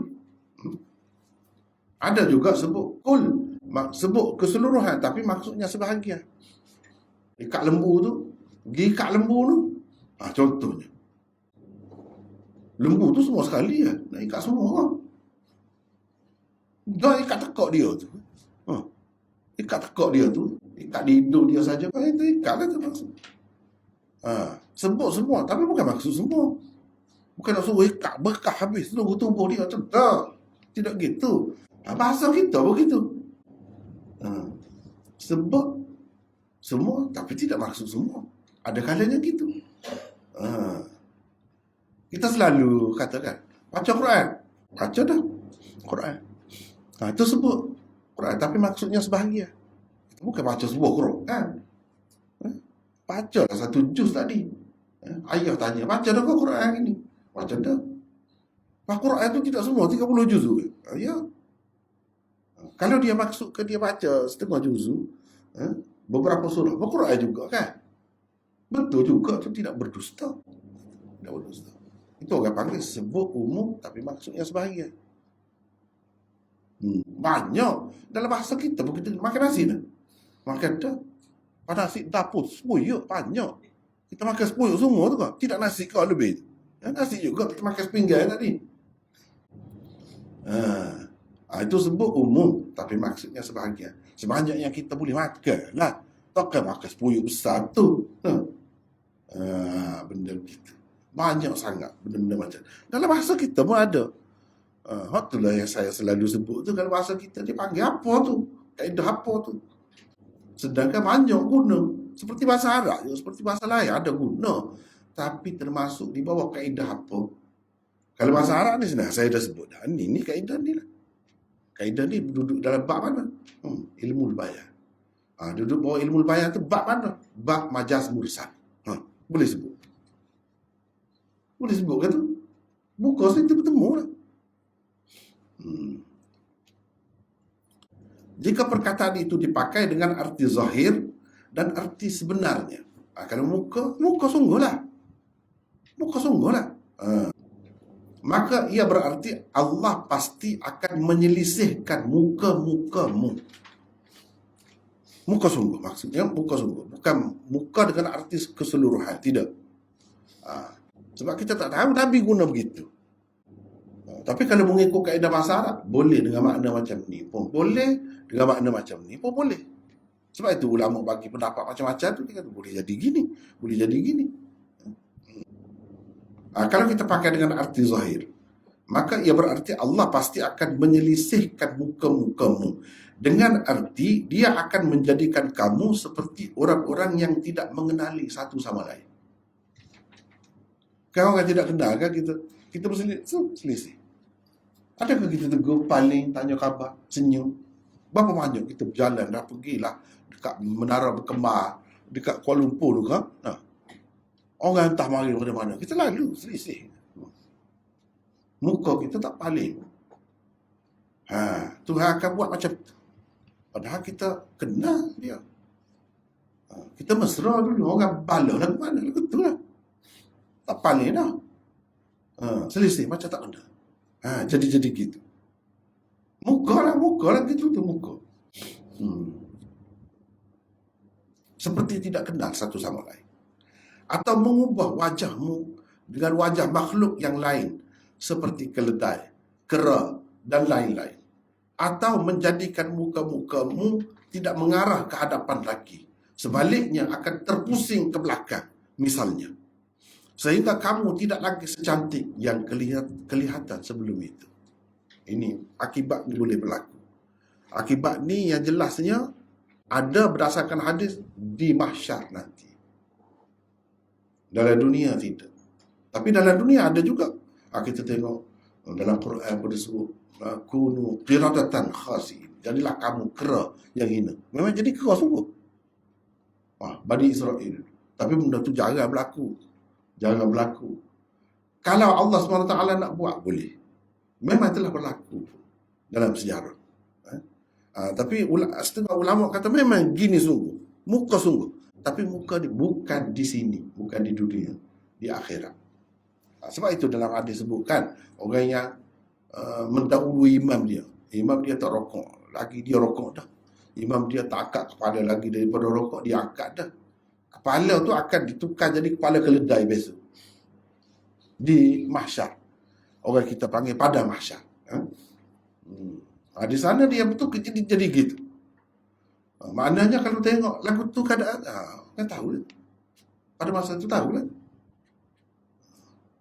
Ni buat-buat ni. Dia ada balasan-balasan di mahsyar tu, khusus dengan mahsyar, bukan dalam neraka, bukan apa tak, selepas tu, sebelum tu. Di situ akan apa? Yang disebut ni, Nabi kata akan berselisih, akan berubah. Rupa tu di mana? Di sana. Sebagai balasannya. Sebagai balasannya. Maknanya benda ni pasti berlaku. Tidak berlaku sekarang, berlaku akan datang. Sebab hidup kita ni bukan dunia saja. Banyak alam. Alam barzakh. Kalau lepas alam barzakh, alam mahsyar pula. Banyak peringkat. Jadi yang Nabi cerita ni bukan mesti terikat dengan dunia saja. Tidak semesti apa dia cerita ni mesti berlaku dalam dunia. Kena ingat tu. Sebab kehidupan kita, perjalanan kita ni salah satu stesen saja. Kita akan bertemu dengan stesen lain pula. Mesti. Tak ada siapa pun yang terkecuali. Mesti mati. Bila mati, mesti bangkit. Tak ada siapa pun yang tidak bangkit. Kalau kata manusia dan jin ni, panjang umur ke pendek umur ke tak kira. Pasti. Macam tu. Jadi pasti ni, kita kata tu tak pernah kita tengok berlaku gitu. Sebab kita duk tengok dunia saja. Sebab tu nak tengok kejayaan orang, kegagalan orang. Jangan tengok sini saja. Kita boleh sebutlah, ni kejayaan dunia dia. Kejayaan dunia. Belum tentu lagi kejayaan di akhirat juga. Dia capai. Tapi boleh berlaku. Boleh juga dunia akhirat. Semua berjaya. Boleh. Baik. Erti pertama itulah yang lebih sesuai diterima dan lebih banyak menjadi kenyataan. Walaupun erti kedua juga mungkin berlaku jika dikehendaki Allah. Kita kata begitu. Kita kata boleh. Jangan main-main. Kadang-kadang Allah SWT rupa zahir itu tidak berubah. Perangai binatang jadi. Sebab tu kadang-kadang kita tengok berapa ramai orang. Rupa orang. Tapi jahatnya. Tak ada hati perut jadi macam binatang. Itu kesan dia juga. Akibat juga. Baik. Seterusnya kita tengok satu lagi ya. 1552. Abu Ma'mar. Beliau ialah Abdullah bin Amr bin Abil Hajjaj At-Tamimi Al-Minqari Al-Basri Al-Hafiz. Beliau seorang perawi yang thiqah, teguh lagi bijaksana, dan terkenal juga sebagai perawi yang lumpuh kerana tidak dapat berdiri. Menurut Imam Bukhari dan lain-lain, Abu Ma'mar meninggal dunia pada tahun 224. Jadi guru dia ni itu ceritanya. Dia kata Abdul Warith meriwayatkan kepada kami daripada Abdul Aziz bin Suhaib. Siapa Abdul Warith? Abdul Warith bin Sa'id bin Dhakwan At-Tamimi Al-Ambari.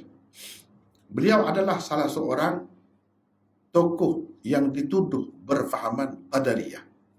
Tetapi tuduhan itu tidak benar sama sekali. An-Nasai berkata dia seorang yang thiqah, lagi teguh. Al-Zahabi pula berkata orang-orang Islam telah berijma' dalam berhujjah dengannya. Kata Ibnu Sa'ad, Abdul Warith meninggal dunia pada tahun 180 Hijrah. Jadi antara perawi ini ada juga orang-orang yang dituduh macam-macam. Jadi berfahaman Qadariyah ni fahaman kira-kira yang menyeleweng lah. Ini menunjukkan imam-imam hadis termasuk Imam Bukhari, dia tidak pakai apa yang orang cakap. Dia tidak kata dia orang tuduh, terima. Dia semak dulu.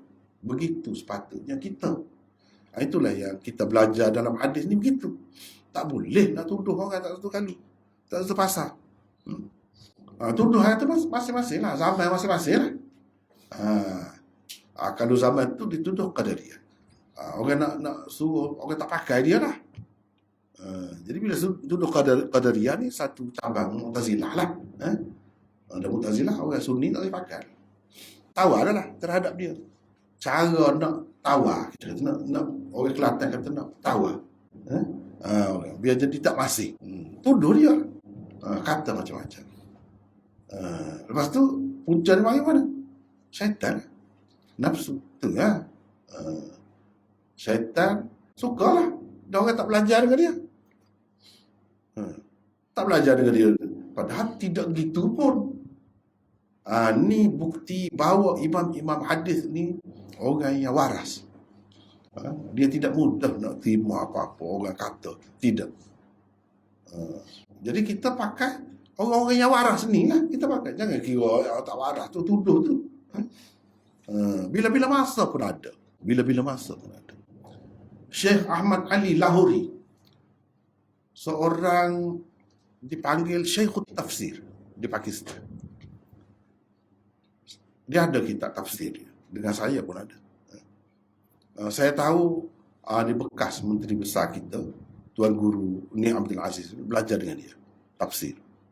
Dia tu dituduh Wahabi. Ramai juga orang tak belajar dengan dia. Rugi masyarakat. Kerana itu. Kerana itu kan. Bukan ada apa. Yang sebetulnya tidak pun. Siapa yang rugi? Masyarakat rugi. Orang ramai rugi. Padahal dia tu Syekhut Tafsir. Hebat. Setelah dia mati, makin lama makin tersedar ilmu dia. Orang nampak, oh ini luar biasa. Tak pernah orang terfikir dibuat macam tu. Kerja dia. Tapi dia pun dituduh. Tak pelik. Tuduh Wahabi ni lama dah cerita tu. Dulu lagi daripada tempat kita. Ada.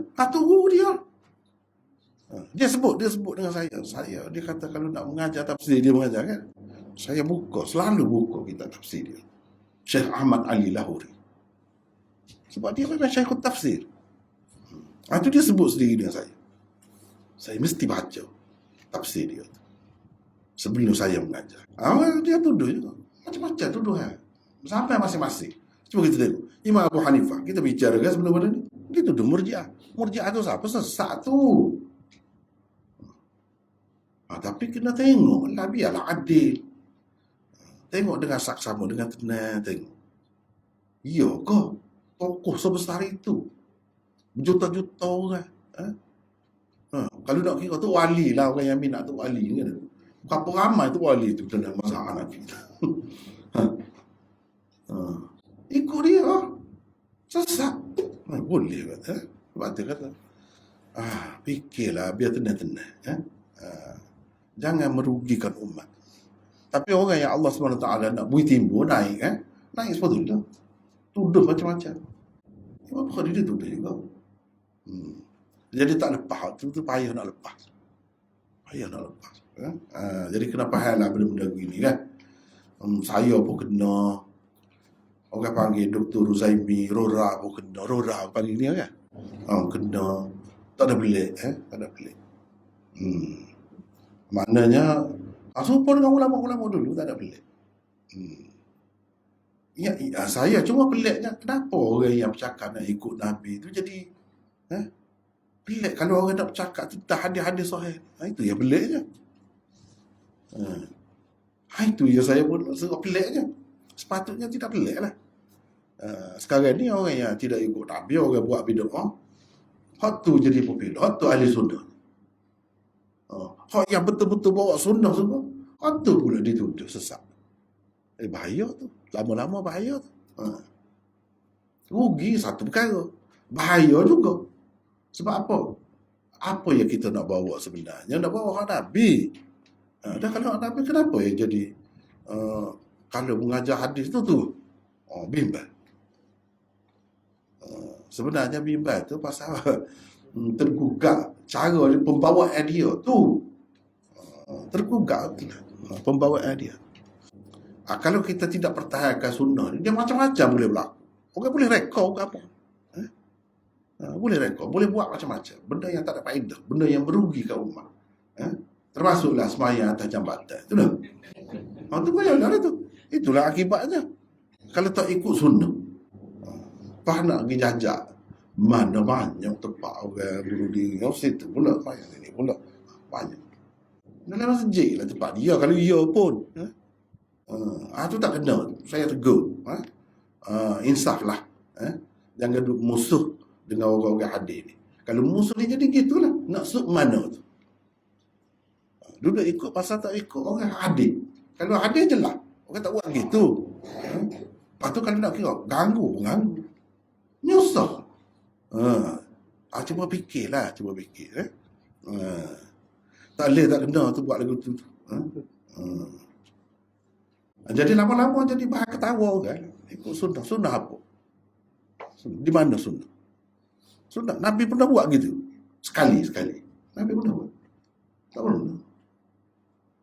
Sahabat tak pernah. Lepas tu kita ikut siapa sebenarnya? Kata ada contoh gitu. Kalau ikut serah banyak jauh boleh pergi tu. Jauh boleh pergi. Kalau atas bangunan orang bunuh diri maya ajar atas tu pula dah. Atas jalan raya banyak aksiden maya situ pula dah. Tak perlu. Bukan gitu caranya. Bukan gitu. Baiki yang sebenar jadi punca masalah. Itu tanggungjawab kerajaan sebenarnya. Tak ada kerja, jadi tekanan hidup, bagi kerja. Itu sebenarnya penyelesaian. Semaya hajat. Nak hari betul dia apa ni? Semaya hajat sama. Semaya hajat. Satunya panggil tu ramai-ramai. Itu pun satu hal. Nabi tak buat tu lagu tu. Semaya hajat. Jadi gitulah. Itu sebagai teguran saya yang ikhlas. Agak fikir-fikirlah. Fikir-fikirlah. Jadi nak ikut-ikut tu, nombor satu kita kena ikut Nabi. Orang lain tu kedia waktu tu. Kedia. Itulah akibat tak mahu ikut sunnah. Bermusuh dengan tak suka kepada orang-orang sunnah, itulah akibatnya. Tak tahu ke mana ujungnya. Sampai ke mana boleh jadi. Bahaya tu. Bahaya. Baik.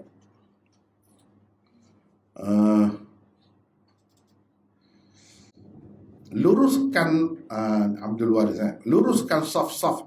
Sesungguhnya aku nampak kamu dari balik belakangku. Al-Aini berkata, sabda Nabi SAW ini tidak perlu ditakwil, katanya. Tak perlu takwil. Zahirnya boleh saja diterima sebagai sesuatu khususiyah dan mukjizat baginda sallallahu alaihi wasallam. Boleh terima. Baik kita kata Nabi pakai baju ke? Nampak kali belakang lagu mana? Macam-macam pula hurah itu. Allah SWT letak di belakang Nabi tu macam lia-lia rumah dia tu kan. Macam mata juga. Ada juga yang berpendapat begitu. Bukan mata, tapi dia yang nak jadi nampak. Orang zaman dulu tak faham. Kalau balik kain, dah Nabi pakai, macam mana nampak dia? Orang zaman sekarang ni faham lah, pakai spek tu. Spek, apa nama ni, spy tu, pengintik tu nampak habis. Orang pakaian pun telanjang juga. Baru nampak. Tu kita biasa. Ni mukjizat ni. Mukjizat. Kalau Allah SWT nak tunjuk, boleh. Dia maha kuasa. Kalau ada mata pun kalau dia tak boleh nampak, buta tu. Selama mana buta? Mata boleh nampak. Dan Allah SWT tak beri cahaya, tak nampak. Tak nampak lah. Ada mata molek pun. Kalau mata tak molek, tu benar lah, memang tak nampak lah. Kecederaan dia tu, kalau molek. Zahirnya. Kalau Allah SWT nak bagi nampak sebelah belakang, dan memang dia bagi kepada Nabi. Cumanya, adakah Nabi itu sentiasa begini? Tidak juga. Ketika Allah SWT nak bagi kepada dia lah. Khususnya dalam semaya beberapa kali dia sebut. Maknanya dalam semaya tu ada keistimewaan itu tu. Kalau tidak setiap kali pun, banyak kali. Nabi, Allah SWT bagi nampak kepada dia. Jadi kalau nampak ni, anak buah ni kan, kalau bos nampak, lain. Lain. Tapi yang nak ajar sebenarnya, Allah SWT tu nampak. Kalau Nabi tak ada pun, Allah SWT tu nampak kan. Jadi kita kena jagalah. Kena jaga. Jadi nampaknya kita setakat itulah dulu hari ni. Yang satu lagi tu, tangguh dululah. Wallahu a'lam. Wa akhiru da'wana. Alhamdulillah. Alhamdulillah. Kita buka soalan anak. Kita punya mic lah, biar semua dapat dengar soalan. Mic tu ada di, saya letak di tabung, mudah nak kenal. Kalau mic yang ada tabung tu, atas tabung tu ada mic. Switch on. Mari terus.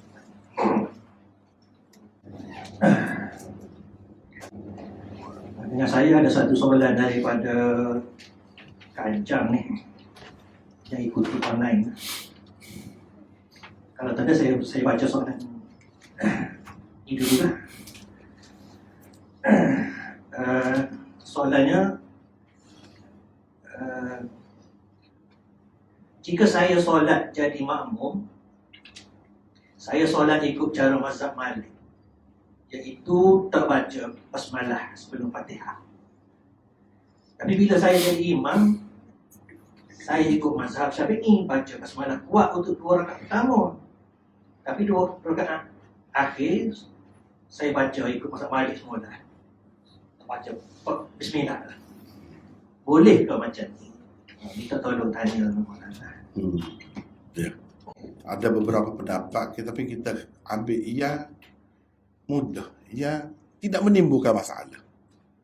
Dia kaedahnya atas imam. Imam tu faham sah ke tidak bagi dia. Kalau bagi dia sah, sah. Tak kira makmum dia bagi dia tak sah kalau tak baca itu. Kira imam, selesai masalah. Itu jalan mudah. Jadi sah tidak sah sembahyang ni dia bergantung pada imam.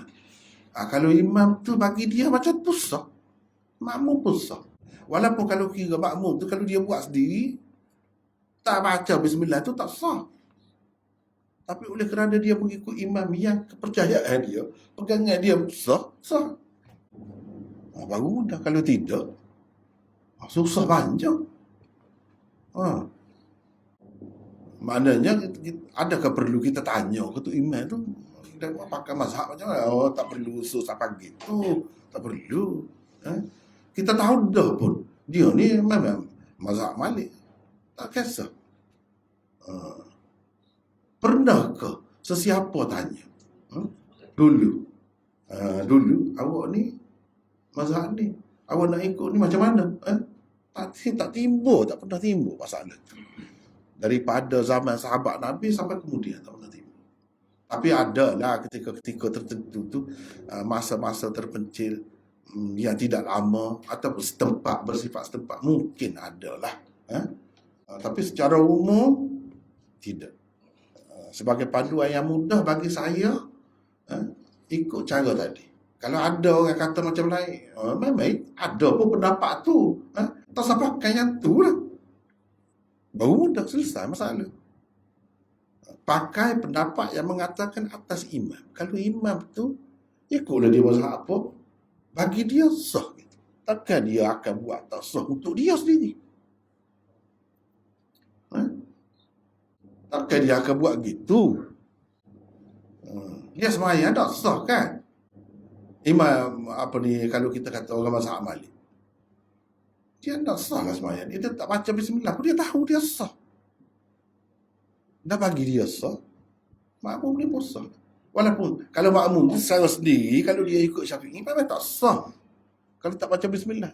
Jangan pakai. Pakai mengikut dia. Dah kita ikut imam kan? Ikutlah. Nabi suruh ikut imam ni, dia tak kata imam macam mana. Ikut. Dan tak ada pula kita kata, kalau kita fahamlah, mungkinlah ada yang tak selesa lah. Sebab itulah nak jadi imam ni boleh kena pandai. Tempat ni kena melihara lah makmum ni. Kena meraih lah makmum ni. Tempat ni tak apa kalau kita tidak meraih. Kalau pandai, semua pandai. Misalnya sampai-sampai semaya dia bergaru pula dah. Itulah pohon dia tu. Batal lah semaya. Tapi mazhab Hanafi tak batal. Kalau dia garu, dah kita faham, kita ngaji, ikut tu. Tapi kalau orang ngaji sikit boleh jadi dia buat, itu bagi aku batal dah tu. Garu lah, garu kemaluan dia tu. Ha. Jadi macam mana? Penyelesaiannya nak ikut tu imam. Kalau dibagi dia tidak batal, tak batal. Cumanya kita kata nak jadi imam ni kena pandai-pandai lah. Jagalah benda tu. Kita tahu dari belakang kita ni macam-macam. Itulah yang terbaik.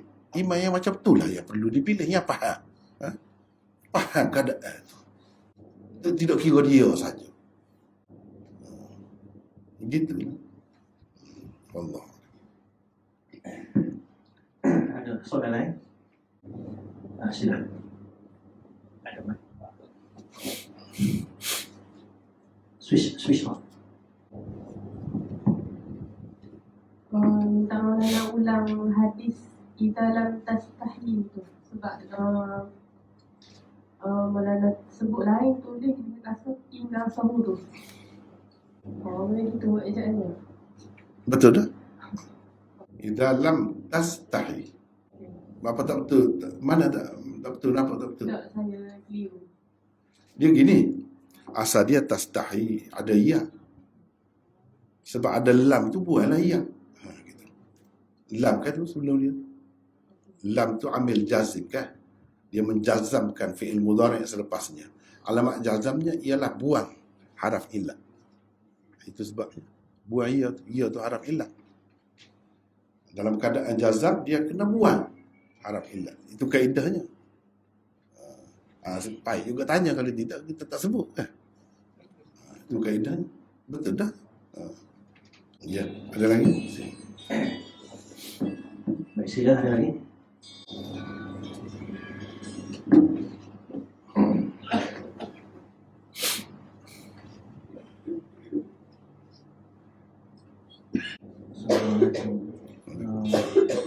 Saya nak tanya berkaitan dengan Maulana Syekh Zakaria. Dia ni seorang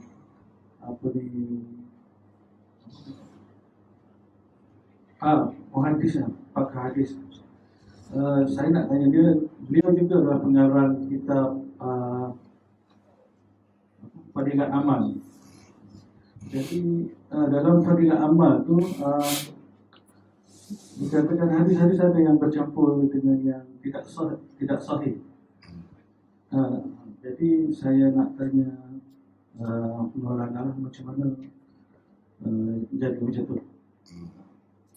Begini ya. Pengarang-pengarang ni dia tak sama. Macam Imam Bukhari, dia mengarang kitab sahih, sama ke dengan kitab dia yang lain? Tak sama. Syarat dia tu, iltizam dia tu tidak sama. Kalau Imam Bukhari buat setiap karangan dia macam ni, penat dia. Penat dia. Mana dia tidak sama. Dalam Sahih Bukhari ni kan memang kemah lah banyak. Tapi dalam kitab-kitab lain, adakah sekemas ini? Tak ada yang dhaif, tak ada yang maudhu'. Ada. Kitab At-Tarikhul Kabir misalnya. Kitab Al-Adabul Mufrad misalnya. Itu tidak Sahih Bukhari. Dia banyak peringkat. Dia tak setara dengan Sahih Bukhari. Walaupun pengarang yang sama. Begitu juga dengan Syekh Zakaria. Kalau kitab tu, dia jenis kitab tu. Jenis kitab macam mana? Kalau kitab Fadail ni memang dia banyak. Memang. Hadis-hadis yang dhaif pun para ulama memang banyak pertolongan situ lah dalam masalah tu. Kecuali yang teruk sangat. Yang teruk sangat memang itu tak boleh lah. Cuma betul lah Syekh Zakaria tu dalam tu dia bawa dia cerita-cerita orang sufi, cerita-cerita pengalaman itu, pengalaman ini. Itulah yang banyak ditegur tu. Jadi pengarang ni, kalau kita tengok Syekh Zakaria dalam syarah Muwatta Imam Malik, Aujazul Masalik, tidak macam tu rupa dia. Memang ilmiah. Di dalam Lami'ud Darari misalnya, tak ada macam tu. Jadi tu ada di situ. Jadi kita kena peringkat. Seperti kitab-kitab hadis juga, adanya hadis maudhu' dalam Sunan Tirmizi. Apakah kita nak kata Imam Tirmizi ni tak boleh pakai? Ataupun Imam Tirmizi ni tak bagus ke, Imam Tirmizi tak cermat ke? Tidak. Memang begitu cara dia. Cuma kita yang nak guna ni kena pandai-pandai lah. Kena pandai-pandai lah. Ibarat kita bakali mungkin boleh lah kalau kita nak buat contoh. Ya? Ikan ni kan macam-macam ikan ni. Ha? Ikan terbuk tu sedap juga kan yang bulan puasa tu. Ikan bakar. Tapi tulang banyak. Dan nak makan juga. Pandai-pandai lah. Gitu. Ada ikan tak payah. Ikan sardin tu tulang. Betul lah. Tak apa. Memang lembut. Gitu. Cumanya kita tahu dah dalam tu banyak tulang. Nak guna juga. Pandai-pandai.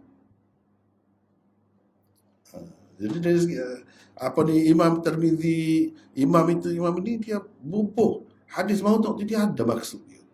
Sebab tu kalau kita belajar cara betul, senang kita akan faham lah benda tu, apa tujuan dia buat tu.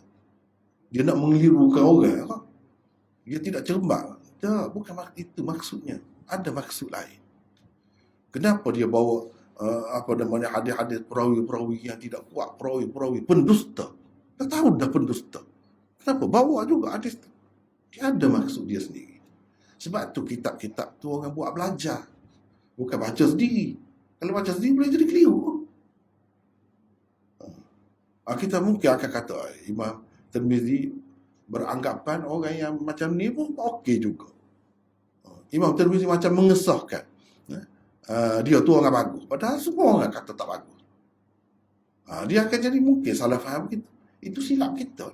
Sebab kita tak pandai cara nak guna. Bahaya macam mana pun, kalau pandai guna, tak apa. Cuma tengok doktor musim COVID itu kan, cuma dia kena pakai pakaian dia tu teruk. Dia buat berpeluh kejap lah kata. Tapi dia terkawal juga. Takkan tak ada langsung orang yang nak merawat tu. Dia ada cara dia. Dengan pakaian dia, dengan persediaan dia yang cukup. Boleh. Tapi kalau kita nak buka untuk umum, semua orang boleh pergi ikut rasa, ikut sera, kita kata tak boleh, bahaya. Memang bahaya, boleh mati. Kitab pun macam tu juga. Kitab pun macam tu. Jadi kita kena berhati-hati. Lebih baik kita kata pakai kitab lain lah, banyak lagi kitab lain. Kalau kita tak suka lah, ataupun kalau kita mungkin boleh membahayakan kita. Kalau tidak bahaya tak apa. Makan. Macam ikan tulang banyak tadi lah. Gitu. Ya. Satu salah. Ya. Kitab Lubabul Hadis. Adakah kitab tu boleh dipakai? Dan kita boleh ikuti tulisan-tulisan yang terkandung dalam dia? Kalau di Kelantan, kitab tu diterjemah oleh Syahli Kutan. Seolah kitab tu ya. Tapi bila kita bercakap dengan saya kan ada benda ada pakai lah tu. Minta penjelasan. Memanglah kitab tu lah asas kepada kitab Al-Jawharul Mawhub. Ya. Jawharul Mawhub tu kitab Jawi tu dia terjemah tu lah asasnya. Ya. Kitab Jalaluddin As-Suyuti. Kitab tu memang campur baur lah. Jadi campur baur ni sepatutnya kita macam tadi lah. Pandai-pandai lah kalau nak makan. Kalau nak guna, kena pandai-pandai. Kadang-kadang mengajar tu mengajar dia tak kira. Serupa yang nampak yang sahih, tidak sahih, yang maudhu' pun mengajar semua. Jadi anak murid yang tidak belajar lebih lanjut, membahayakan dia. Dia ingat guru dia ni kan alim, guru dia ni ajar tak nak sebut apa pun. Itu bahaya. Laksana seorang ibu yang suruh anak dia makan ikan banyak tadi. Mana budak nak tahu tulang peredah, tulang apa? Faham ke tidak tulang peredah? Orang Kelantan faham kan? Saya tak tahulah bahasa surat tu apa tulang peredah ni. Kena bagi tahu. Kalau orang yang cermat, masa dia siap ikan tu, dia itu dah buat dah. Peredah. Kalau nak selamat. Tapi benda tu sedap kan? Sedap. Tapi kena pandai-pandai. Yang ibu tu, mak tu, ketika nak bagi makan, biar mana? Sama juga guru tu pun sama kan? Dia nak ajar boleh. Yang teruk lagi pada tu ada. Tapi kena sebut lah. Kita cerita lah. Ni, kena ingat sini. Dia tidak semua tempat banyak tulis kan. Tidak semua tempat. Atas belakang dia tu banyak tulis. Dekat perut dia tak ada banyak tulis. Tulis besar-besar. Nah, kena cerita lah. Tak cerita tu bahayanya. Orang duduk mengaji, duduk mengajar, lebih daripada tu lagi. Tak ada jadi masalah. Bagi saya gitu. Nak mengaji boleh. Cumanya, kalau boleh daripada awal lagi lah. Kalau kita tak mahu cerita supaya tak pernah nak bahas pasal perawi, cari yang sudah ni. Ya, Sahih Bukhari. Cari yang sudah memang sudah diakui. Selesai masalah. Tak perlu kita cerita apa lah, bagi baca. Kalau nak macam tu, pilihlah yang macam ni. Kalau nak pilih yang macam tu, kena bertanggungjawab. Kesian ke anak tu lekat tulis. Gitu.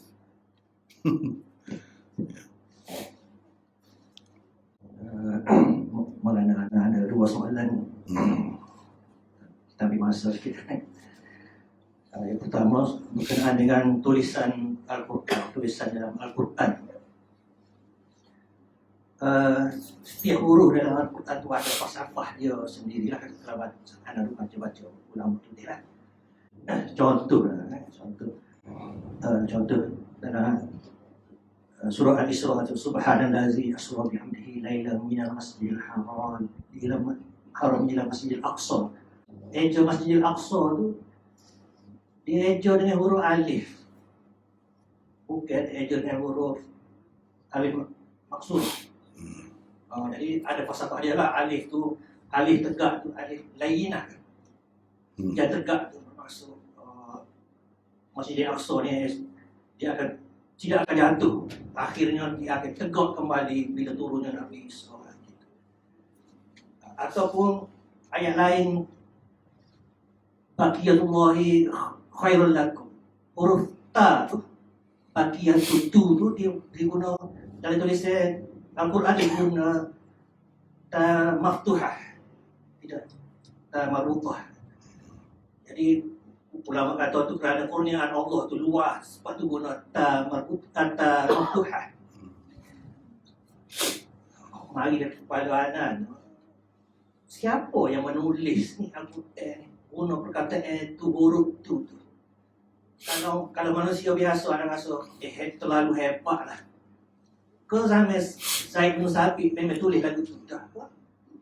Atau Rasulullah sendiri je tulis guna huruf ta marbutah ke alif menegak ke alif surah. Siapa sebenarnya yang menulis? Soalan pertama. Ya. Saya rasa kita dah bincang dah ni suatu ketika dahulu. Lama dah.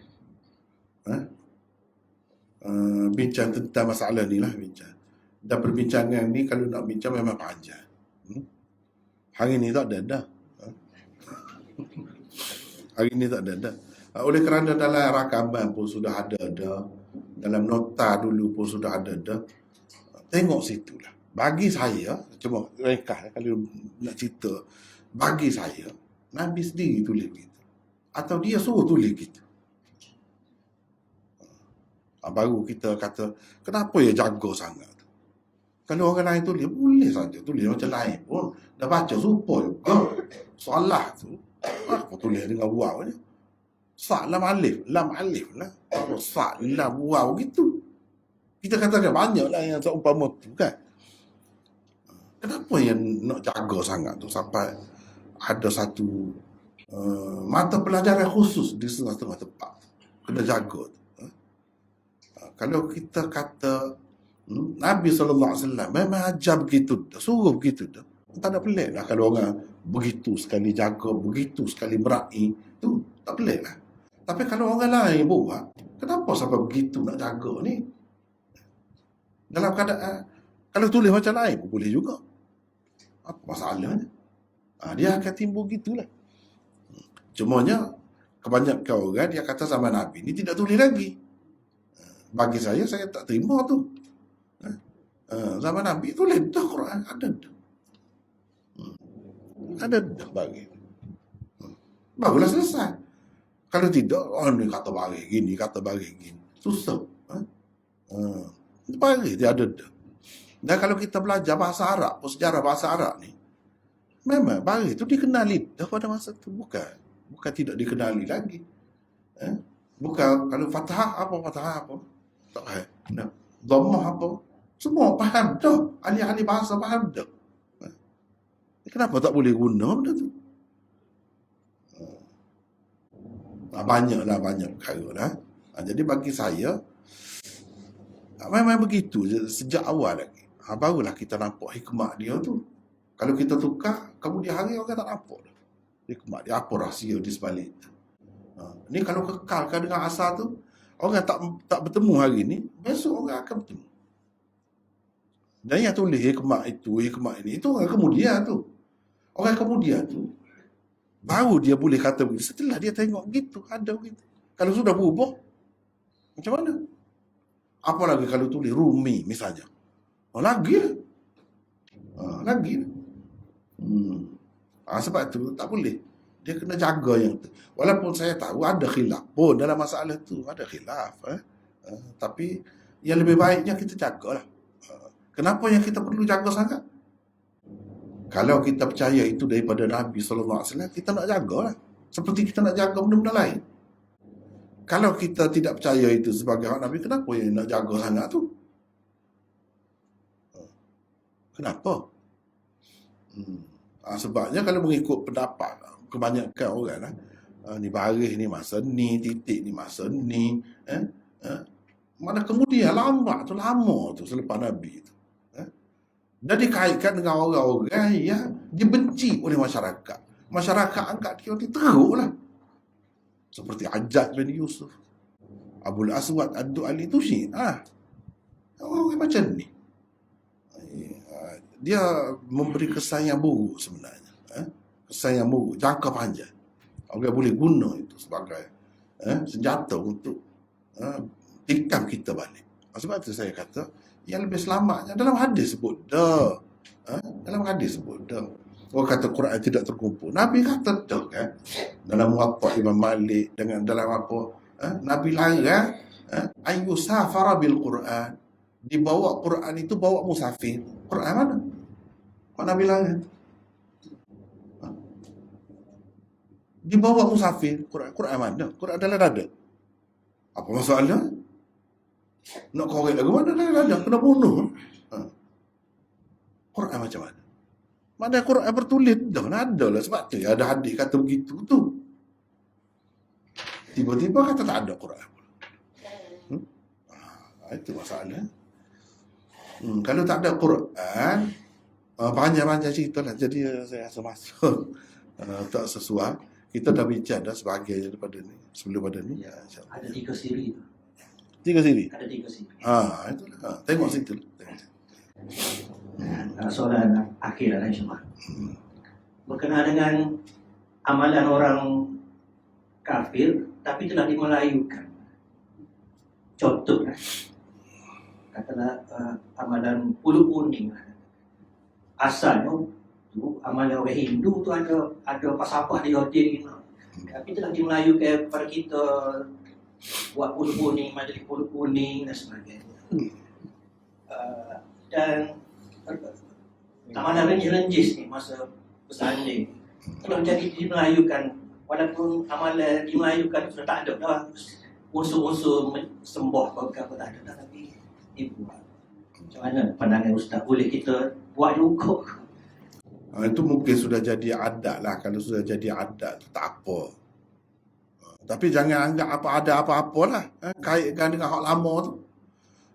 Biasanya orang tak ingat dah tu benda-benda gitu. Saja dia jadi terbawa-bawa. Kalau itu termasuk dalam adat. Kalau adat masih terbuka lagi lah. Kalau selagi benda tu harus misalnya renjis-renjis. Tak ada dengan kepercayaan apa-apa. Kalau kahwin kan, rebuh telur lah. Pacak telur ataupun buih, apa ni orang panggil sisa. Buih telur. Itu pun adat. Bukan ada kepercayaan apa-apa. Itu terpulang kepada masing-masing. Boleh jadi dia simbolik kepada telur. Daripada telur tu jadi ayah kan. Jadi orang kahwin ni pun itu pun macam tu. Dia akan jadi anak, akan dapat anak. Boleh jadi simbolik ke situ. Allah Alam tak tahu. Tapi benda tu kan boleh berubah-ubah. Kalau boleh berubah-ubah, okey lah, baguslah. Kali ni bagi coklat, kali ni tak mesti telur, tak mesti kalau kata pulut tu kuning. Kalau tidak kuning tak sah. Jangan gitu. Kalau tidak tak jadi masalah. Nak makan apa ni kita kata suruh. Makan dah apa-apa je. Tapi apa ya pada masa tu apa? Dengan kepercayaan anggap gini-gini duk kenangan Nabi Nuh kononnya. Itu tak betul tu. Nak buat surah bila-bila masa buatlah sebagai kuih seperti kuih-kuih lain. Bolehlah ada setiap waktu apa je musim tu. Cuma kalau dia jadi kait itu masalahnya. Kalau selagi ada kait, itu tak boleh. Jadi bid'ah, jadi khurafat. Dia kena benda-benda gitu lah. Kalau sekadar benda tu makan, tak ada apa. Boleh makan bila-bila masa, bulan mana pun. Masalahnya, apabila dengan kepercayaan tadi, dengan anggapan yang mengaruh tadi, tak ada asas tu.